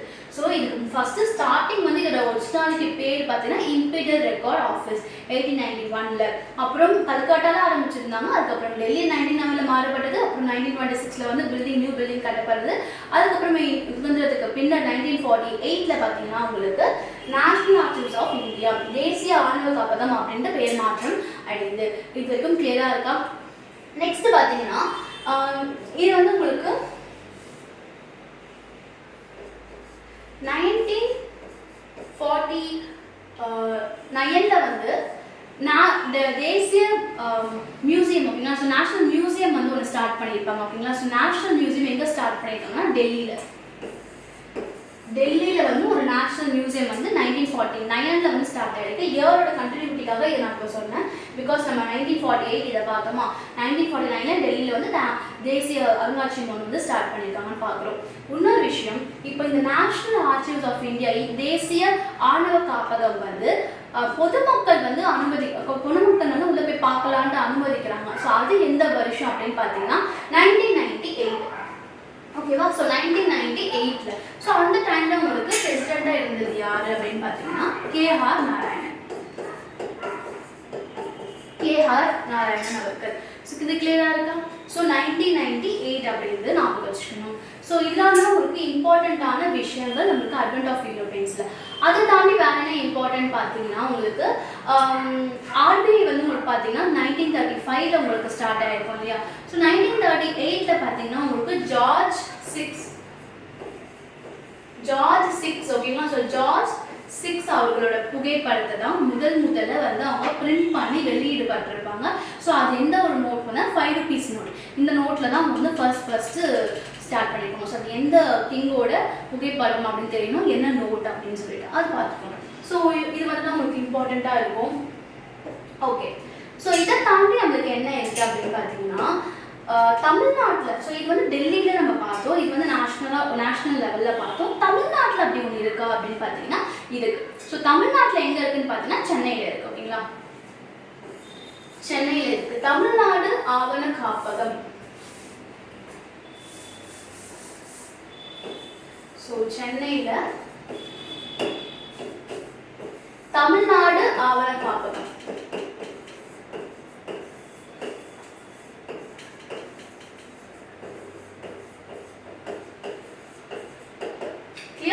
தமிழ்நாடு ஆவண காப்பகம் இருக்கு. ஸோ இங்க பாத்தீங்கன்னா இங்க நிறைய பேர் வந்து சோர்சஸ், நிறைய பேர் வந்து குறிப்புகள் கொடுத்துருப்பாங்க.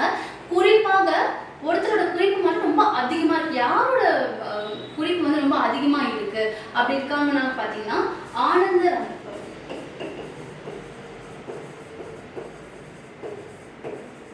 ஸோ ஆனந்தரங்கன் அவரோட குறிப்புகள் ரொம்ப அதிகமாக இருக்கு. ஓகேவா? ஸோ அவர் பார்த்தீங்கன்னா பாண்டிச்சேரியில பிரெஞ்சு டிரான்ஸ்லேட்டராக வந்து இருந்தவர். ஓகேங்களா? ஸோ அவரோட குறிப்பு வந்து அதிகமாக வந்து இருக்கு அப்படின்னு நம்ம பார்க்குறோம். ஓகே, அதே மாதிரி நேஷனல் ஒரு இம்பார்ட்டண்ட்டான விஷயம் வந்து நேஷ்னல் நம்மள பார்த்தோம் இல்லையா archives of India. So father of national archives of India அப்படின்னு யார் அப்படின்னு பார்த்தீங்கன்னா ஜார்ஜ் வில்லியம் ஃபாரஸ்ட். ஜார்ஜ், இதெல்லாம் உங்களுக்கு ப்ரீவியஸ் எல்லாம் கேட்ட ஒரு கொஸ்டின். ஜார்ஜ் வில்லியம் ஃபாரஸ்ட் அவங்களாம் வந்து தேசிய ஆணவ காப்பகத்தின் தந்தை அப்படின்னு சொல்லப்படுவது யாருன்னு பார்த்தீங்கன்னா ஜார்ஜ் வில்லியம் ஃபாரஸ்ட் அப்படின்றவங்க. ஸோ இதெல்லாம் தான் உங்களுக்கு இம்பார்ட்டண்ட்டான விஷயம். ஓகே, ஸோ மோஸ்ட்லி உங்களுக்கு எல்லாமே கவர் ஆகிருக்கும். நீங்கள் மெயினாக வந்து அதிகமாக படிக்கிறது பார்த்தீங்கன்னா போர்ச்சுகீஸ், இங்கிலாந்து, பிரிட்டிஷ் பற்றி படிப்பீங்க. அண்ட் ஃப்ரெஞ்ச், டேனிஷ், டச் பார்த்தீங்கன்னா உங்களுக்கு இம்பார்ட்டண்ட்டான என்னென்ன விஷயம் நடந்துச்சு அது மட்டும் நீங்கள் பார்த்துட்டாலே போதுமானது. அதுக்கப்புறம் இந்த சோர்ஸ் இருக்கு இல்லையா, ஸோ இந்த சோர்ஸ் எங்கேருந்து எடுக்கப்படுது, இந்த நேஷனல் ஆர்ச்சிவ்ஸ் ஆஃப் இந்தியா இருக்கு இல்லையா, ஸோ இதை பற்றின உங்களுக்கு ஒரு ஷார்ட் டீட்டெயில்ஸ். ஸோ இதை நீங்கள் பார்த்துக்கிட்டீங்கனாலே அட்வென்ட் ஆஃப் யூரோப்பியன்ஸ் வந்து உங்களுக்கு மோஸ்ட்லி கவர் ஆகிடும். ஓகேங்களா, ஸோ ஒரு விஷயம் நம்ம வந்து ஐ திங்க் மிஸ் பண்ணியிருப்பேன். அந்த பார்த்தலோமியோ டியாஸ் இருக்கு இல்லையா, ஃபர்ஸ்ட் ஒரு போர்ச்சுகீஸ் வந்துருப்பாங்க. ஸோ அவங்கள வந்து ஒரு கிங் வந்து பேட்ரனைஸ் பண்ணியிருப்பார். கிங் ஜான் II அப்படின்றது அவர் ஆதரிச்சிருப்பாரு. ஓகேங்களா, சப்போர்ட் பண்ணியிருப்பாரு. ஸோ அந்த ஒரு பாயிண்ட் ஞாபகம் வச்சுக்கோங்க. ஸோ மோஸ்ட்லி இதெல்லாம் நீங்கள் கவர் பண்ணி படிச்சுட்டு இயர்ஸ் எல்லாமே நீங்கள் ரிப்பீட் பண்ணி படிச்சுட்டே இருங்க. கிளியராக உங்களுக்கு இயர்ஸ் அண்ட் அந்த யூரோப்பியனோட என்னென்ன ஃபேக்டரிஸ் இதெல்லாமே நீங்கள் பார்த்துக்கிட்டீங்கனாலே அட்வென்ட் ஆஃப் யூரோப்பியன்ஸ் வந்து உங்களுக்கு கவர் பண்ண முடிஞ்சிடும். ஸோ இதை படிச்சுட்டு அதுக்கப்புறமே ப்ரீவியஸ் இயர் கொஸ்டின்ஸை வந்து நீங்கள் வந்து ஒர்க் ஆன் பண்ணி பார்த்தீங்கன்னா நீங்கள் எந்த அளவுக்கு படிச்சிருக்கீங்கன்னா அப்போ தான் உங்களால் அனலைஸ் பண்ண முடியும். எப்பவுமே ஒரு டாபிக் படிச்சிட்டிங்கன்னா ப்ரீவியஸ் இயர் கொஸ்டினை வந்து நீங்கள் ஒர்க் ஆன் பண்ணுங்கள். ஸோ தட் உங்களுக்கு அந்த டாபிக் ரிலேட்டடாக வேறு ஏதாவது கொஸ்டின் வரும்போது அந்த டைமில் உங்களுக்கு ஸ்ட்ரைக் ஆகி மைண்டில் எப்பவுமே அது இருக்கும். நீங்கள் டெஸ்ட் ப்ராக்டிஸ் பண்ணால் மட்டும்தான் நீங்கள் ஒரு தப்பு பண்ணிங்கனாலும் இல்லை மறந்தீங்கனாலும் அதை நம்ம ரீகால் பண்ணி நெக்ஸ்ட் அது வந்து மறக்காமல் இருக்கிறதுக்கு நம்ம நெக்ஸ்ட் என்ன ஸ்டெப் அப்படின்னு நம்ம யோசிப்போம். ஓகேங்களா, ஸோ நெக்ஸ்ட் வீடியோவில் நம்ம நெக்ஸ்ட் நம்ம இந்த வார்ஸ் பற்றிலாம் நம்ம பார்க்கலாம். Okay, thank you.